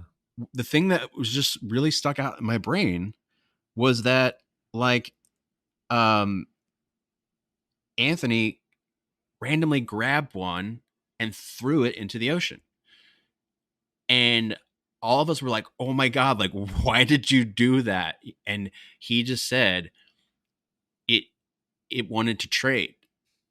And he said, like, as soon as he said that, like, it all clicked. Like, I felt like that's exactly what was happening. That it was like, you give me your glowy thing, I'll give you my glowy thing, right? So like this, just whatever. Okay, that's It just also really, for me, as like somebody who's into Platonism and Western esotericism, it evokes a kind of correspondence. Because there's like a weird synchronistic thing going on where you're holding the glow sticks, they're holding something glowing, yes. and then there's this like trading of these two things. It is almost like shamanistic or correspondence kind of stuff where you're playing with and like. Yeah. Well, so like I don't remember exactly which interview it was. I don't think it was Barber. I don't know if it was the other not the Colonel, but the maybe Fred Baker. But someone said it's like they play with you, like they're Yeah. playful. Mm-hmm, Um mm-hmm. Yeah. There's this aspect of playfulness. And that was just the first thing that came to my mind, Yeah. because throughout all this, we have to also acknowledge that the reason why they changed from UFO to UAP is that this is more than just a flying phenomenon. There are water phenomenons too. And I don't know. It just started irking me. It started making me feel like, I always thought that was strange. But I've had other instances of this kind of stuff in my life too. Just these weird, unexplained, uncanny like feelings of like communication with the other, Yeah. things that are just mysterious, bizarre, and feel like more than I can explain, right? And this stuff really like fills in the blanks on a lot of It it. does. You know what I mean? Especially if you're telling me, oh, you have to be in this vulnerable, loving state to summon them, to kind of invite them in, and they'll play with you, they'll communicate with you, etc. And like, I mean, that experience that that Barber described, with the goddess, I mean, that couldn't be more in line with our ayahuasca For experiences. sure. That couldn't be more in line with some of the experiences I've had, where I have absolutely felt like I'm, um, you know, just engaging with something divine and something beyond my understanding Hmm. that is sort of playing me like a fucking instrument. And it's Yeah. funny because Right.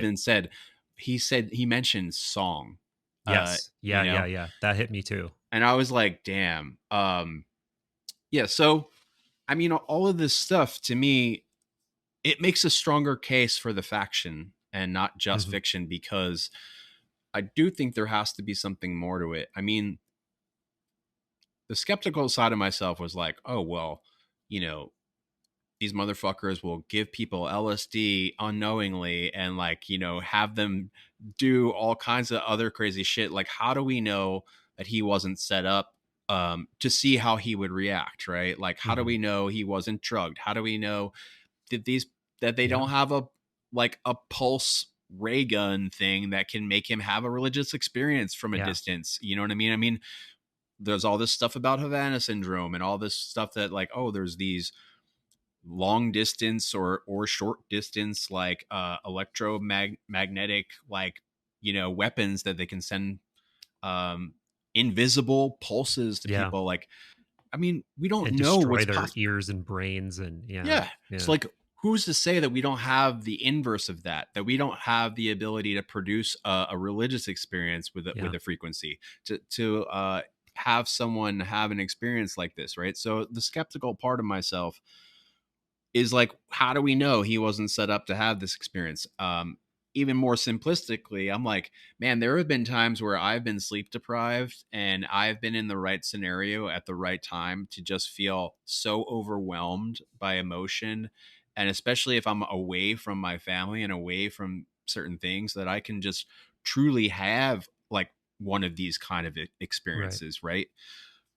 I'm not saying I don't want to minimize it, but that's just part of like how my brain starts to pull apart. Okay, well, Yeah. what could it possibly be? Hmm. However, just in a very simplistic way, based on what I've experienced in my life, what I know so many people who I trust, who I don't think are crazy, have experienced. I do think that there is absolutely some type of phenomenon. I do. Yeah. So I lean towards faction. I lean towards 50-50 disclosure, disinfo. And the thing is, I don't know which parts of it are real and which Right. parts of it aren't. Yeah, you really can't, because depending on the day, you could probably find footage of representatives from the government insinuating the exact opposite things, and by virtue of that, one of them has to be telling the truth, but you just can never fully organize it in a way. And to your point before too, yeah, the thing about what facts do we actually know versus what's just being said, it's the what we don't know is so insurmountably humongous that we really are just going off of like very qualitative elements of these stories, like how we just feel about Barber, for instance. Yeah. um Well, also, their history, right? Yeah. These people kind of just appear, right? Yeah. Right. I mean, Barber's Twitter account began in this month. like Right. Well, he you know what I did mean? know, they knew like he had this going in the background for like 2 years, he Sure. said. So yeah. But But yeah, right. What, yeah. Why? but Yeah. us, as it's not like he has a Wikipedia that we can be like, Right. okay, all of these things he said, check out. And like, just because he has a few other people Yeah. that come And on a that show, would do anything. Yeah. yeah, we're like, who the fuck are you? Oh, okay, Right. cool. You're a colonel. Cool. Well, then case closed. This is all believable then. You know what I mean? Yeah. Like, Right. how many times have we had people in history who have eventually been shown to be cutouts? People who, and they have multiple people that verify their story because they know they have to have people that support their story. So again, I don't want to be that guy. I don't want to be like distrustful of Yeah. every fucking thing that comes through. But you kind of have to ask these questions. And, you know, people in this community, you know, like Jeremy is someone that really intrigues me. And Corbell. Yeah. yeah, I really think that I can tell that he is extremely passionate and really, you know, of course, like all of these people have other motivations as well, the same way you and I do, right? Yeah. Like, um, not to say that these are bad, but like, yeah, he's a filmmaker. Like he's a person who is a public figure who makes content, who like, but at the same time, it's like it doesn't have to be about this. Like this was something like he got intrigued by, and for when you watch, I mean, I'm only a couple episodes deep in his thing with TMZ, but it's like His this new dude, show. Yeah. yeah, I mean, like this dude is there, like he's like he's going into skiffs, like he's talking to people in Congress, he's bringing whistleblowers forward, like he's obviously in a very serious situation, and it's hard not to take it serious when you watch it, and you can just see he is basically screaming like, yo, like they're lying, like there are these aspects that are, he's getting kind of ensnared in this feedback loop of like trusting them. Oh, Yeah. they're gonna, and then he tells someone else, you can trust me because I have these people and they'll protect you. And then he brings people in there, and then all of a sudden they kind of like pull the rug out from him, and they like don't do what they say they're gonna do.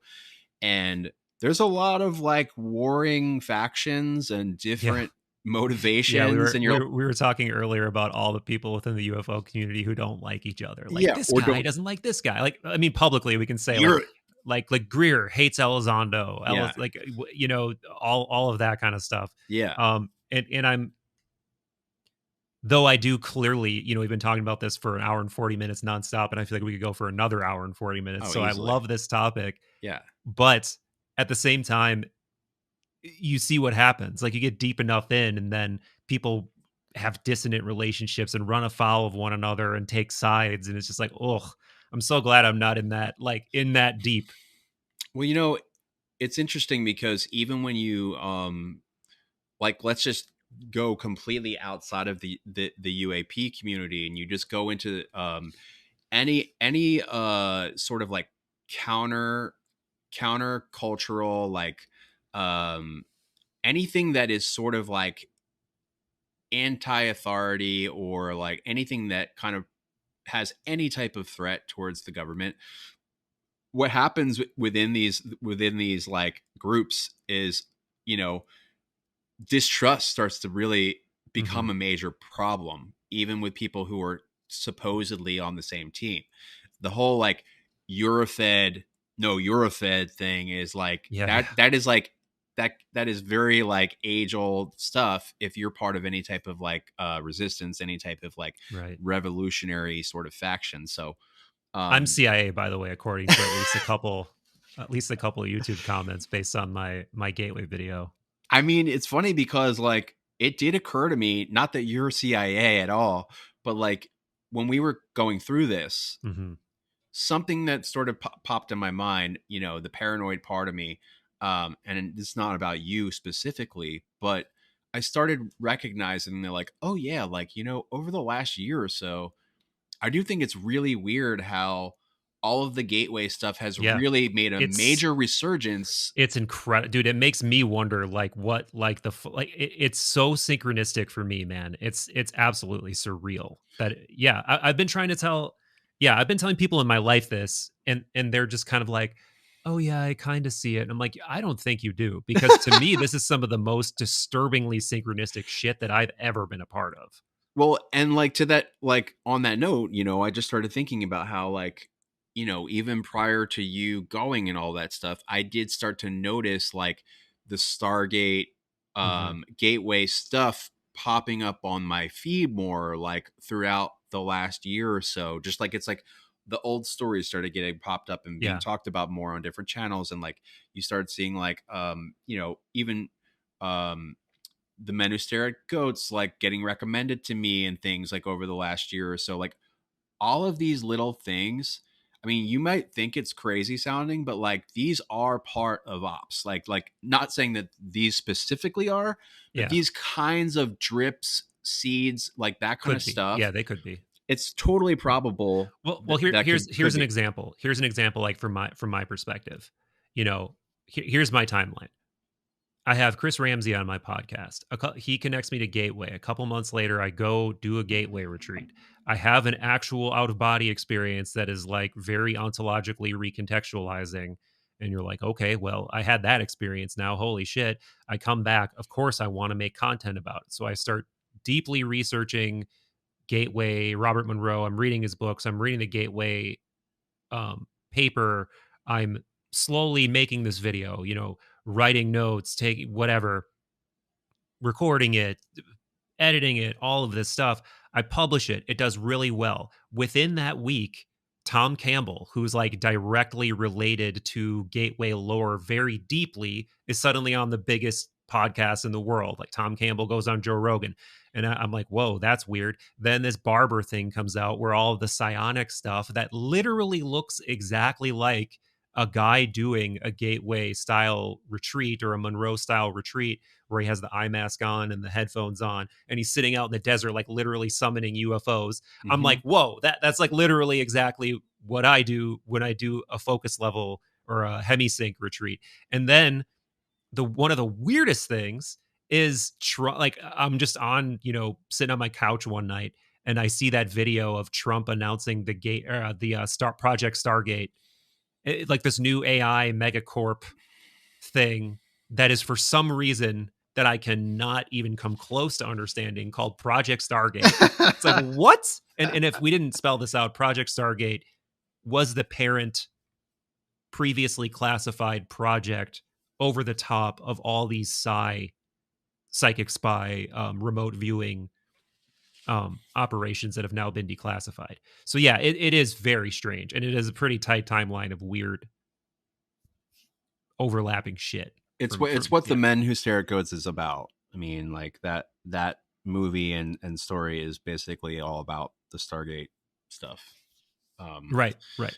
yeah. But yeah, I mean, all of that is very synchronistic, and I mean, I just from an onlooker's perspective, from my perspective, I was like, oh my god. And then you were like, damn, I hope I'm not like, I hope I didn't get sucked into an op like Yeah, unknowingly. right. Yeah, And I yeah, was just yeah. like, I'm like, it did kind of occur to me.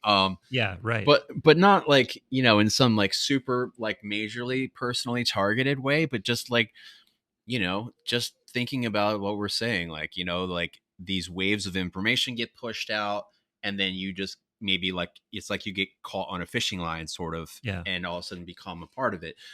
However, I mean, I doubt it. It's just it can't help but feel some of that little paranoid tingle when you're like, what are the fucking odds? Like, it's Yeah. just so bizarre. Dude, so do you remember a few months, maybe 3 months ago, 4 months ago, I sent you a video by this guy who runs an astrology channel, and he was talking about God, I wish I remember what it's the Saturn Neptune, that's what it is. But basically he was saying like this is the archetype of high strangeness, spiritual confusion, reality shifting, And then he went back through history at all the times we've had these alignments and the weird stuff, including I think like War of the Worlds and all these times where ontologically shocking things happen, but they also like weren't what they seemed to be. And he was like warning, like, we're going into this energetically. And Yeah. me being like, wow, this really sounds like a lot of the weird, UFO stuff. And it's only been popping off more and more and more. And it's like, I used to not take that stuff as seriously as I do now. But yeah, I take the archetypal stuff more seriously these days. And I've been swept up in it personally. Yeah. It's been a shakeup for me. I mean, I was just gonna say that, like,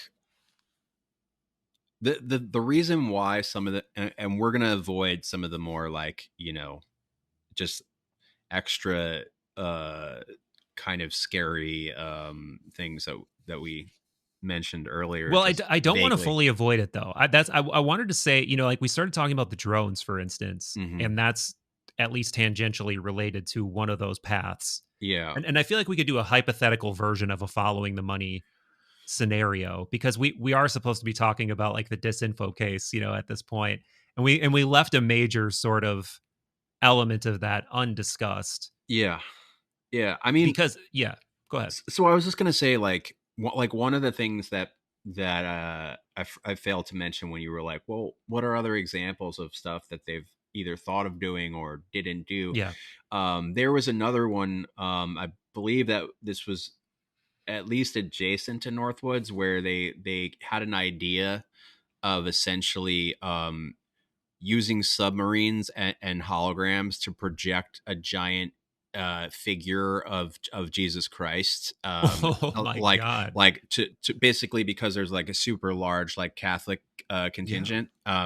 So there are other versions of that plan that have been existing in a long time. Like, people talk about like Project Bluebeam, Of which is course. essentially a very similar thing, where they were going to basically project a hologram of a UFO Yeah. to have a false flag invasion of sorts, as a distractor, to, in a war scenario, essentially. But then there's also other ways that they could utilize that, for sort of like population control type stuff. You know, yeah. So those kind of things are lurking in the background of this, like this idea that, and even Corbell brought it up in that TMZ thing. This, like, he was like, they're gonna say that there's a Yeah, ship right. headed here, Yeah, in and use it, 2027. yeah, to use it as this, like, oh, this impending invasion Yeah. is happening. And who, like, you can just kind of imagine in your mind the kinds of things, the kinds of like authoritarian sort of control that they could assert over a Right. public that is fearing that type of thing. And and there have been other rumblings of like various types of false flags that could be utilized by certain factions within the government.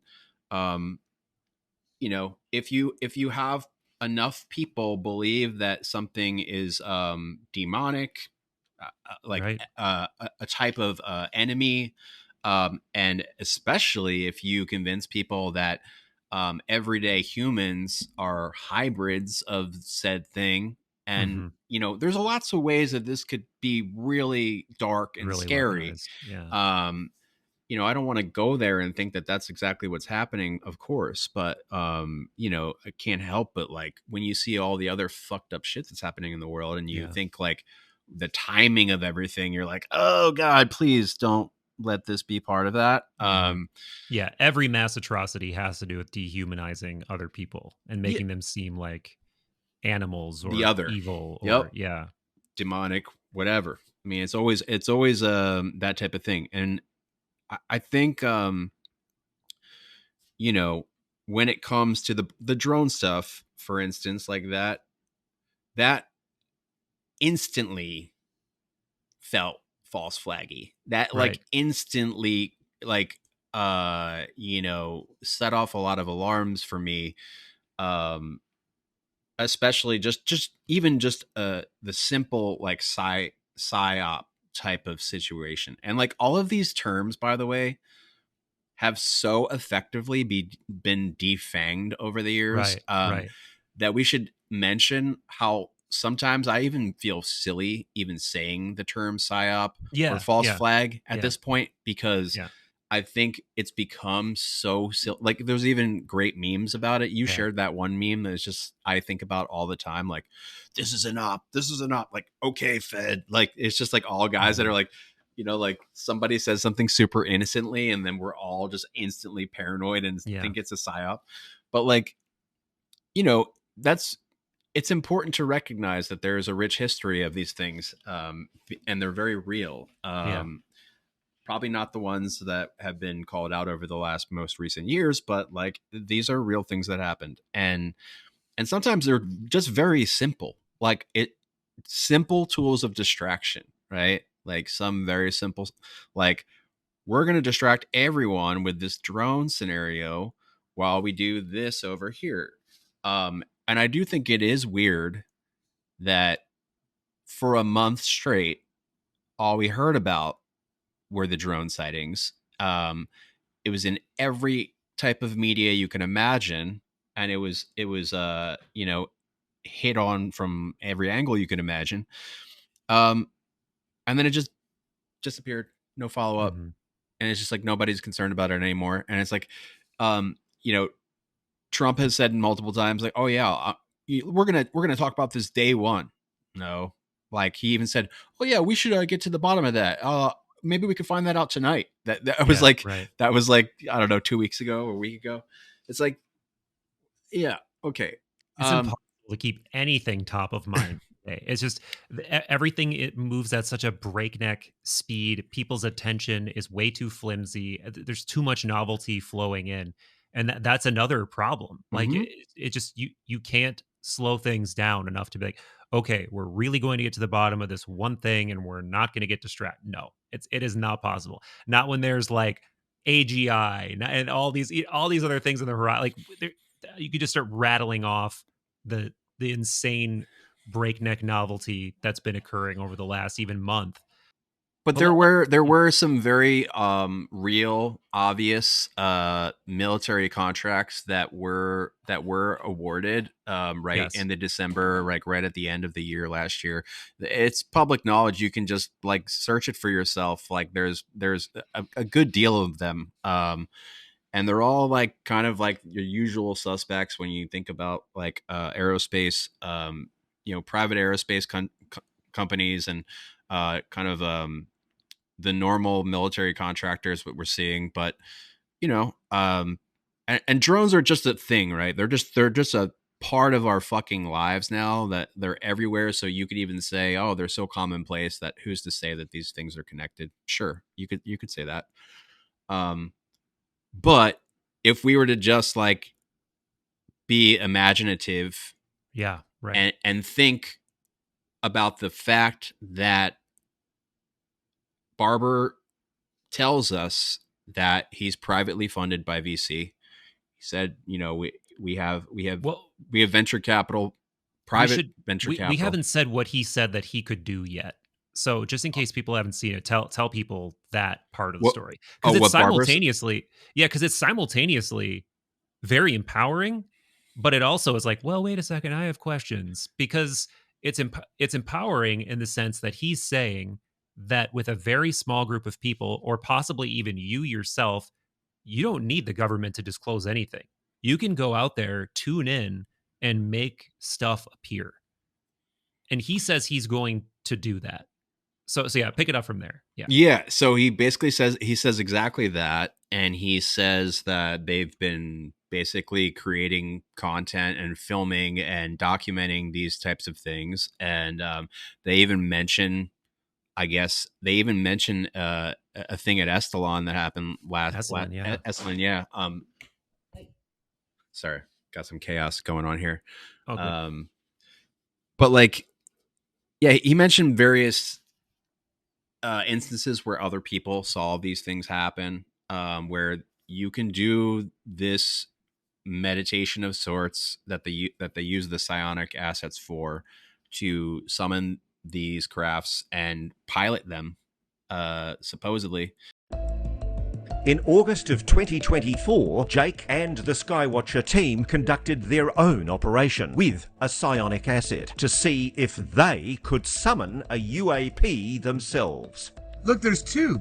Look at this. Look at this. Look right here. Look at this one going down and this one going up. This footage from another Skywatcher operation showing the team's protocols. Right. And basically bring them down. Which, by the way, Greer specifies that he's like against that. He says like there's a difference between summoning and inviting, in that he says like basically that their method is kinetic, and that they're basically bringing them down like when they don't want to be brought down. Yeah, Ross says like I'll happen. I'm not going to do it. I was going to try to do an Australian accent, but I'll happen to know that they use microwave, like they invite them down essentially, and then they use microwave pulses to knock them down. It's like, is that like inviting, or is that, that's capturing essentially. So that, so that is a point of like contention between them, from what I can tell by what Greer says. And Greer, I can't get a read on this guy. I don't know if he's legit or not. Like some of the things he says are just absolutely mind bending, and he says them so casually that I'm just like, okay, what? But Barber gives him like, seems props, to, he really like legitimizes him, from what I can tell. Despite the fact that they seem to differ on their opinions about certain things. Anyway, so thinking about this, that their plan is to essentially show the world that they can do this, and in high def, essentially, not just some grainy footage or whatever that we've seen so far, but like in high def and kind of like indisputably show this in action, and have like, like it seems like his whole thing is like, we're going to give you like, basically irrefutable evidence.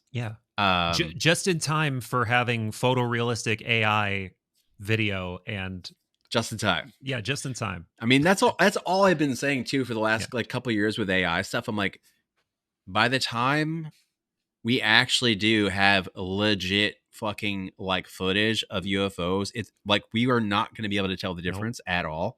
No. And we're totally there. Yep.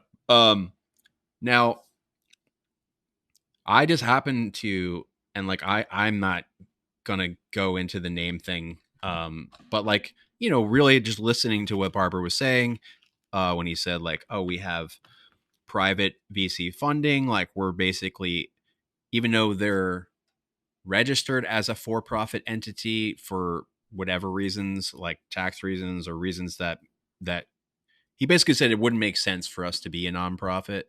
But essentially he's saying we're not looking to make money from this, and the people who are funding us aren't looking to make money either, even though by definition venture capital essentially means like usually in a venture capital scenario, VC funds throw money at stuff, like they'll fund 10 things, and like they'll be betting on like 3 of them to hit big or something, and then they lose money or they break even on the other stuff. Now there's of course like angel investing and people who are just like, all right, like I really just believe in this and I just want to like back it, and then hopefully I'll break even or more. So maybe it's that kind of scenario, but the way he describes it is whoever's funding them doesn't seem to be any skin off their back that they're throwing lots of money at this, and they are unnamed, they're private. It seems to be, seems like it's common knowledge between the people who are like, Ross definitely seems to know. Like, and a few other people seem to know, because Nolan at another time was giving an interview I was listening to. Gary Nolan was like, Gary Nolan, the Stanford professor. So the recent interview he did, the guy asked him straight up, oh, is it blah blah blah Alex, who is like obviously one of the followed people on Star Watcher's Twitter and a guy who runs a fund, and he's like, so I'm assuming he's funding it, and no, like instantly was like, no, it's not just him. It's someone else. Like, and he's just like, I don't. And then he like corrected himself because I think he could tell like he like got too like definitive about it. Right. He's like, I don't know who it is, but like it's not just him. Wait, so Barber is saying he doesn't even know who's funding his own? No, I'm saying, Nolan. yeah, Nolan. Okay. Nolan was saying that he doesn't know fully. Okay. Although it seemed very much so that So he we did. should take a step back. I think some people will know, some people won't. But explain who Dr. these people Nolan's, are. Yeah. So against a lot of this stuff, like if you watch the interview, he names people, right? He doesn't go into super in-depth detail as to who these people are, but Gary Nolan is like a really well-known and well-respected like immunologist and like at Stanford, yeah, and also like is part of like all these different like conferences, especially like I guess the SALT conference is one of the things, which is like run by the Soul Foundation, right, which he's a part of. And Nolan has been in the UFO community, it's fair to say, as an expert who's been,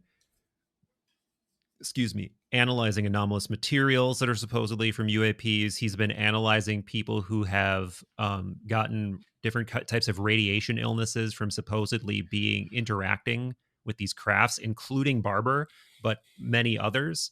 So he is orbiting around this. He's on many podcasts. I would love to talk to the dude. He's also supposedly a CIA asset, like confirmed. Of course. Confirmed though. Like he admittedly, like because he was so he was brought onto that whole case with that fetus. I don't know if you remember that, but like that tiny. Oh yeah. So he was the guy that debunked it, like officially and apparently controversially, because Greer's like yeah, like he can't really trust him because of X, Y, and Z. I don't know. I mean, he comes off pretty legit to me. But who knows? I also I kind of liked Nolan's vibe when I was listening to him recently because he seemed very against doing anything that was like aggressive and immediately obviously like essentially like he was like, I don't want to be a part of anything that is like taking down things and just giving them to the military. Like he's like, I don't want to be. He's like, if I find out that this is funded by, name insert big like military contractor, like I'm out. And he said if this happens, I'm out. If this happens, I'm out. Like he has a lot of seemingly hard line like principles. Principles about it, and doesn't want to be a part of anything that's like destructive. So I don't know. For whatever it's worth, again, I don't know who of these guys you can trust and who you can't, but they're all interesting to me. But anyway, going down this logic of like, okay, if we're going to be skeptical and think like this situation could be manipulated, any of these major aerospace companies have access to the most mind-blowing drone stuff and like just tons of money. Yeah, tons of money. I mean, we're talking like these guys, they completely like outshadow any major movie studio you could ever imagine. Like these guys could put on the most crazy reality spectacle show right in front of your face, and you would think it was 100% real because of the stuff they're doing. Well, and let's just ask a very simple question here that I think is just should be brought out directly. What would the difference be between a cutting edge piece of technology that has a propulsion system that you don't understand and a UAP? What would the difference? Like we're constantly hearing this. This is something that needs to be in the disinfo section of this conversation if we're still in it, which is, does it matter if you're a fighter pilot? Does it matter if you're a private citizen? Does it matter who you are, what your level of expertise is? if you see something that is using technology that you don't understand or that you haven't seen before, how are you discerning between ET, UAP, and just, oh, maybe that's something one of these big defense contractors it is being experimented on, like I played, I'll just say, I'll say it because I've already played the clip in another podcast. There's a public facing Lockheed Martin clip of them showing technology they're working on, talking about stuff like, craft that have skin like exteriors that can change and act like muscle fibers and can change shape. And, you know, come on, we're here. Like we're here in these realms where you wouldn't be able to tell. And then a lot of people are like hearing this and be like, yeah, ARV, like, alien reproduction vehicle. Maybe. Yeah, totally. I'm yes, possibly. Or is it just advanced technology? Like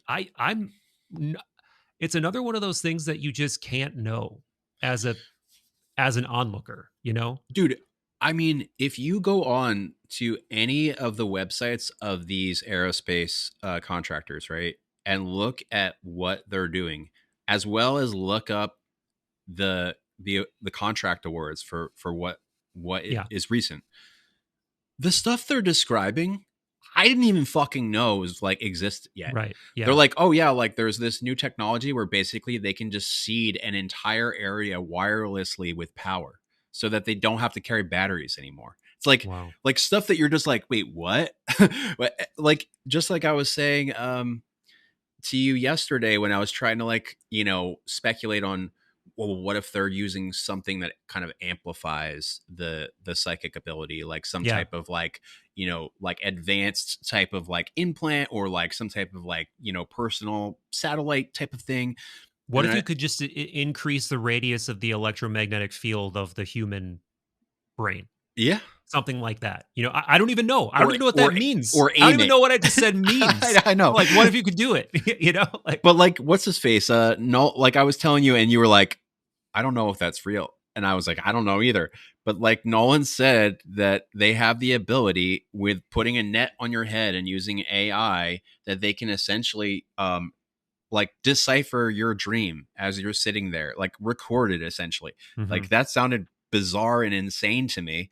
But he used that as an example of something that's possible as a parallel to saying that he doesn't think it's weird at all to think of like psionic assets being a thing, because he's like, oh, it's just essentially like a biotech that we haven't understand yet, and we haven't unlocked a way to like use tech to amplify this thing that's just is. I don't know, whatever. But like to your point, like we're all touching on that, like that. I just looked it up. I'm like, what is that fucking quote? The Arthur Clarke quote. Yeah. Famous science fiction writer. In Profiles of the Future, he wrote, any sufficiently advanced technology is indistinguishable from magic. Right. I mean, that is like a very cliche quote at this point, but it should be repeated because it's something that we need to keep in mind as we start seeing things that literally look like magic to us all the time. Yep. Like we are through the looking glass. Yeah, we're beyond the Rubicon for sure. We're through the looking glass. We're down the rabbit hole, and we're in a time where I don't give a fuck how smart you are. You don't know what the truth is if you don't have access to the axioms that give rise to the phenomena, right? Like you don't know what the building blocks of the truth are if you're only seeing the end result.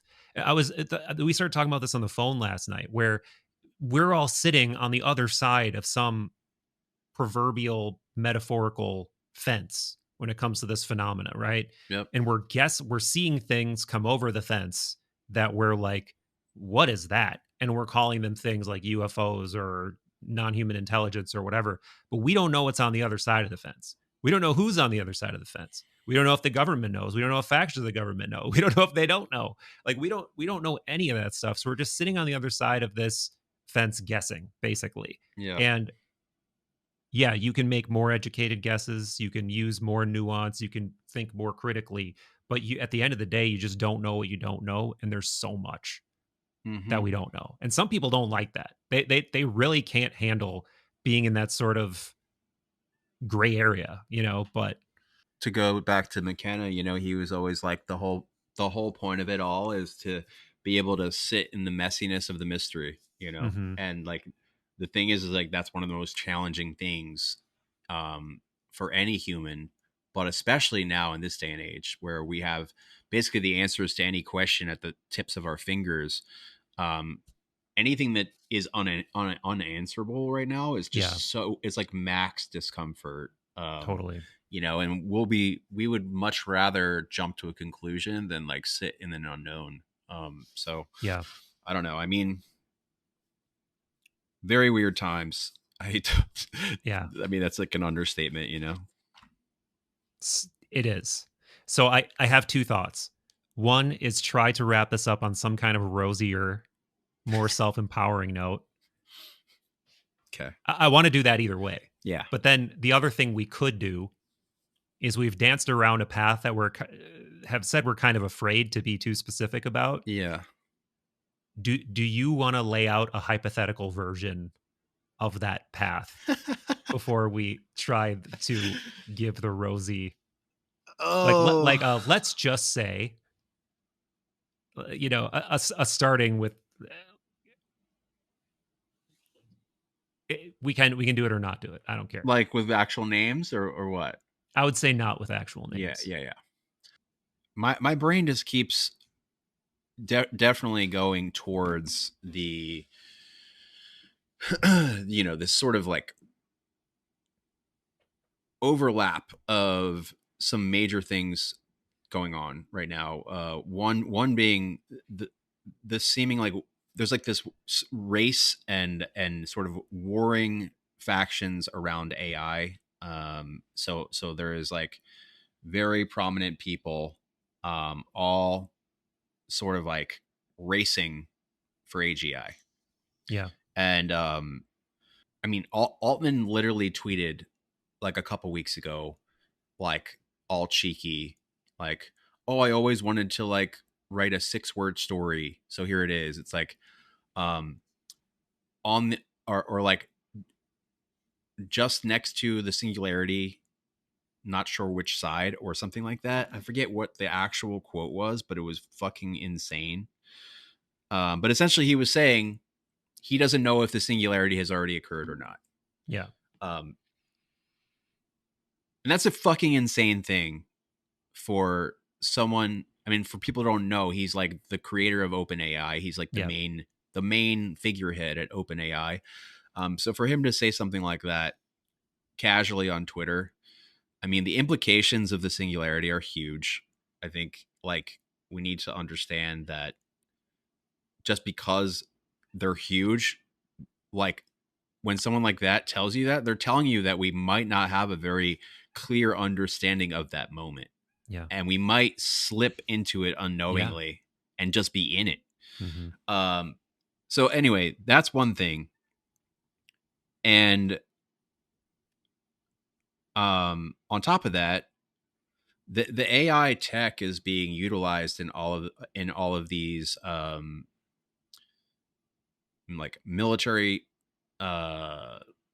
weaponry, craft, all kinds of stuff. So the AI the way that that's advancing is doing things on a level that is like incomprehensible to like our brains. Like for instance, you can look at some of these commercials on YouTube showcasing new military tech in a way that looks like they're advertising like, a fucking like just like a product you would get at Best Buy or something. It's basically a Skynet ad. Yeah. I mean, they're showing you a Skynet ad, but like a production style of like some new cool thing you could get at Best Buy or something. And it's like, no, this is literally an advertisement for some government or something. Like who else would need this? Like who is this commercial for? Why do private military, like private aerospace companies that basically sell to militaries, why do they even make commercials? And what you have to realize is like, oh, these are actually, even though they're private companies, they're also publicly traded companies. Yeah. So that's what these fucking, like, not only are these advertisement. They're like part propaganda because they're showing people around the world like what our weaponry can do, but they're also part like stock pump, right? So I don't know, all that stuff creeps me out. But to get back to what you're saying, it's like, dude, I don't know. All I know is that there's all of these different elements to it that when they start, what's the fucking conspiracy disease, like apophenia or whatever, where you literally think like everything connects. It's like it's like that's like seeing patterns where there aren't any, I think. Yeah. And guilty. I've done that so many times in my life where I'm like hypomanic and I'm like, oh my God, I'm Charlie, and I'm Charlie from It's Always Sunny, like in the GIF, like connecting everything with yarn. But like, dude, if you really like put all this stuff on a board, now, especially if you're in the community where you're listening to podcasts and watching these interviews with people, all of a sudden there are some connections between people that you wouldn't suspect, and you start realizing like, oh, how does certain people get access to certain people? And then you realize like, oh, well, it's because they know this person. And then, oh, fuck, well, if that person knows that person, then maybe that person is part of who's behind funding this group. And if they're so interested in this, then and then on the side, this is their fucking deal on the global state. Like, okay, that's fucking freaky to think about. Or even like ask a question like who stands to gain? And I truly, like I've said throughout this whole interview, I like Barber. He comes off in a way that I would love to talk to the dude. I've already reached out through his organization to try to talk to him. But just hypothetically, who stands to gain from an ability to bring UFO technology down to Earth? It's those companies. Absolutely. Let's just say it bluntly. Yeah, absolutely. And there are so many scenarios you can concoct in your brain that have nothing to do with Barber's character. Like truly, him and his whole team could be the most upstanding, great people, completely from their point of view, 100% above board, 100% good intentions, 100% telling the truth about everything that's been shared with us so far. Again, like we mentioned, there is a history of people being used and tricked, and even very fucking smart people can be tricked and used. So and then those people wind up being the people that convince people like us that what's going on is something that maybe it's not. So it's just it's never been a crazier time for this kind of thing to happen because of the things we're talking about. Like truly the tech that is already accessible by our military, by definitely by private companies, because as they mentioned in that interview, there was a story that Ross recounted that I thought was like, whoa. Like he recounted basically a story of a aerospace company doing a crash retrieval, trying to reverse engineer a thing, lying, saying that they couldn't do it, giving it to the government. And then supposedly the truth is that they did successfully reverse engineer it, and they have one. So, yeah, I mean, when you get into stuff like that, you're like, oh, fuck. Like, like for all you know, some of these powerful people out there who you are just thinking are cool on Joe Rogan or whatever literally have access to a fucking reverse engineered UFO. And what does that mean? I don't know. I have no idea. Maybe it's just, maybe they literally just take bong rips and take their friends out in it for all I know. I don't fucking know. It could be nothing, but like, it also is like pretty freaky. It's extremely freaky. And I don't know. That's what we can agree on. I don't know either. Yeah. And the rosy note that I want to end this on is, first of all, we would both be hypocrites if we were like, don't get too sucked into this. Don't watch every thing. We watch all that shit. You should. But at the end of the day, notice where your bias is leading you. Notice all of those things. Don't believe anything that you don't have direct knowledge of, and emphasize your own experience and your own critical thinking above all else. Like, don't listen to them. Don't listen to me or Colin. Fuck, I don't care. Don't listen to me. Do or don't. I don't care. But at the end of the day, go. That is for me the coolest takeaway from this Jake Barber thing, is him really encouraging people to go out there, experiment with your own consciousness, see what's possible with your own consciousness. And that leads to some really interesting places that does not require you to believe anyone. It only requires you to play with your own consciousness, have your own experience, and then the onus is on you to think critically about your own experience. And that's where the limit of what I can say is. But I think that's the exciting thing, is that we're all, capable of this to some degree, of having our own experiences that push the boundaries of what we conceive ourselves to be, of what we conceive reality to be. And that's why I'm a seeker. That's why I'm not a member of any like organized group of anything telling me to believe or disbelieve anything, because I like it all. I like the lore. I like religious philosophy. I like esoteric stories, but I need experiences. And that's what I'm going to keep chasing my whole life, is the lore has to culminate in an initiation. And I think all of us should remember, prioritize those things. Yeah, man. Well said. I mean, I love how much this like aligns with like your mission. Truly, like I feel like over the years though, like that's been your refrain. I mean, you've been saying that, whether it's the psychedelic experience or the gateway experience, or now this, like you're always just someone, and that it's always been an inspiring thing for me to hear your take, because I can tell that you are really you're really set on experiencing it for yourself before you're gonna give a definitive, like, this is what it is. And even then, you're gonna hold back from giving absolutes.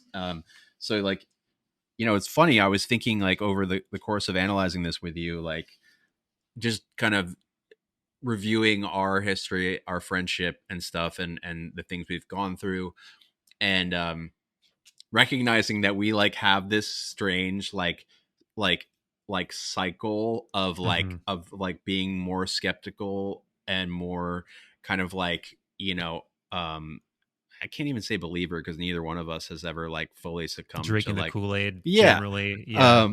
But like we both have like, taken turns from challenging each other gently, and like being like, but we should look at it this way, or you think about it this way. And I just wanted to like say I appreciate you for that, because I feel like a big part of my ability to remain sort of skeptical and sort of grounded over the last few years, like, has been definitely influenced by you. Like, and then at the same time, when I see you sort of like walking out to sea and being like, get out here, I'm like, there's like that part of me that's like, oh yeah, fuck yeah. Like I can't deny these things that I've experienced. I can't deny these things that I feel. So yeah, it's a pleasure to like kind of pull these things apart with you, man. Always. Likewise, brother. I love you. I love being your friend. I hope we have some experiences together in the near future. Yeah.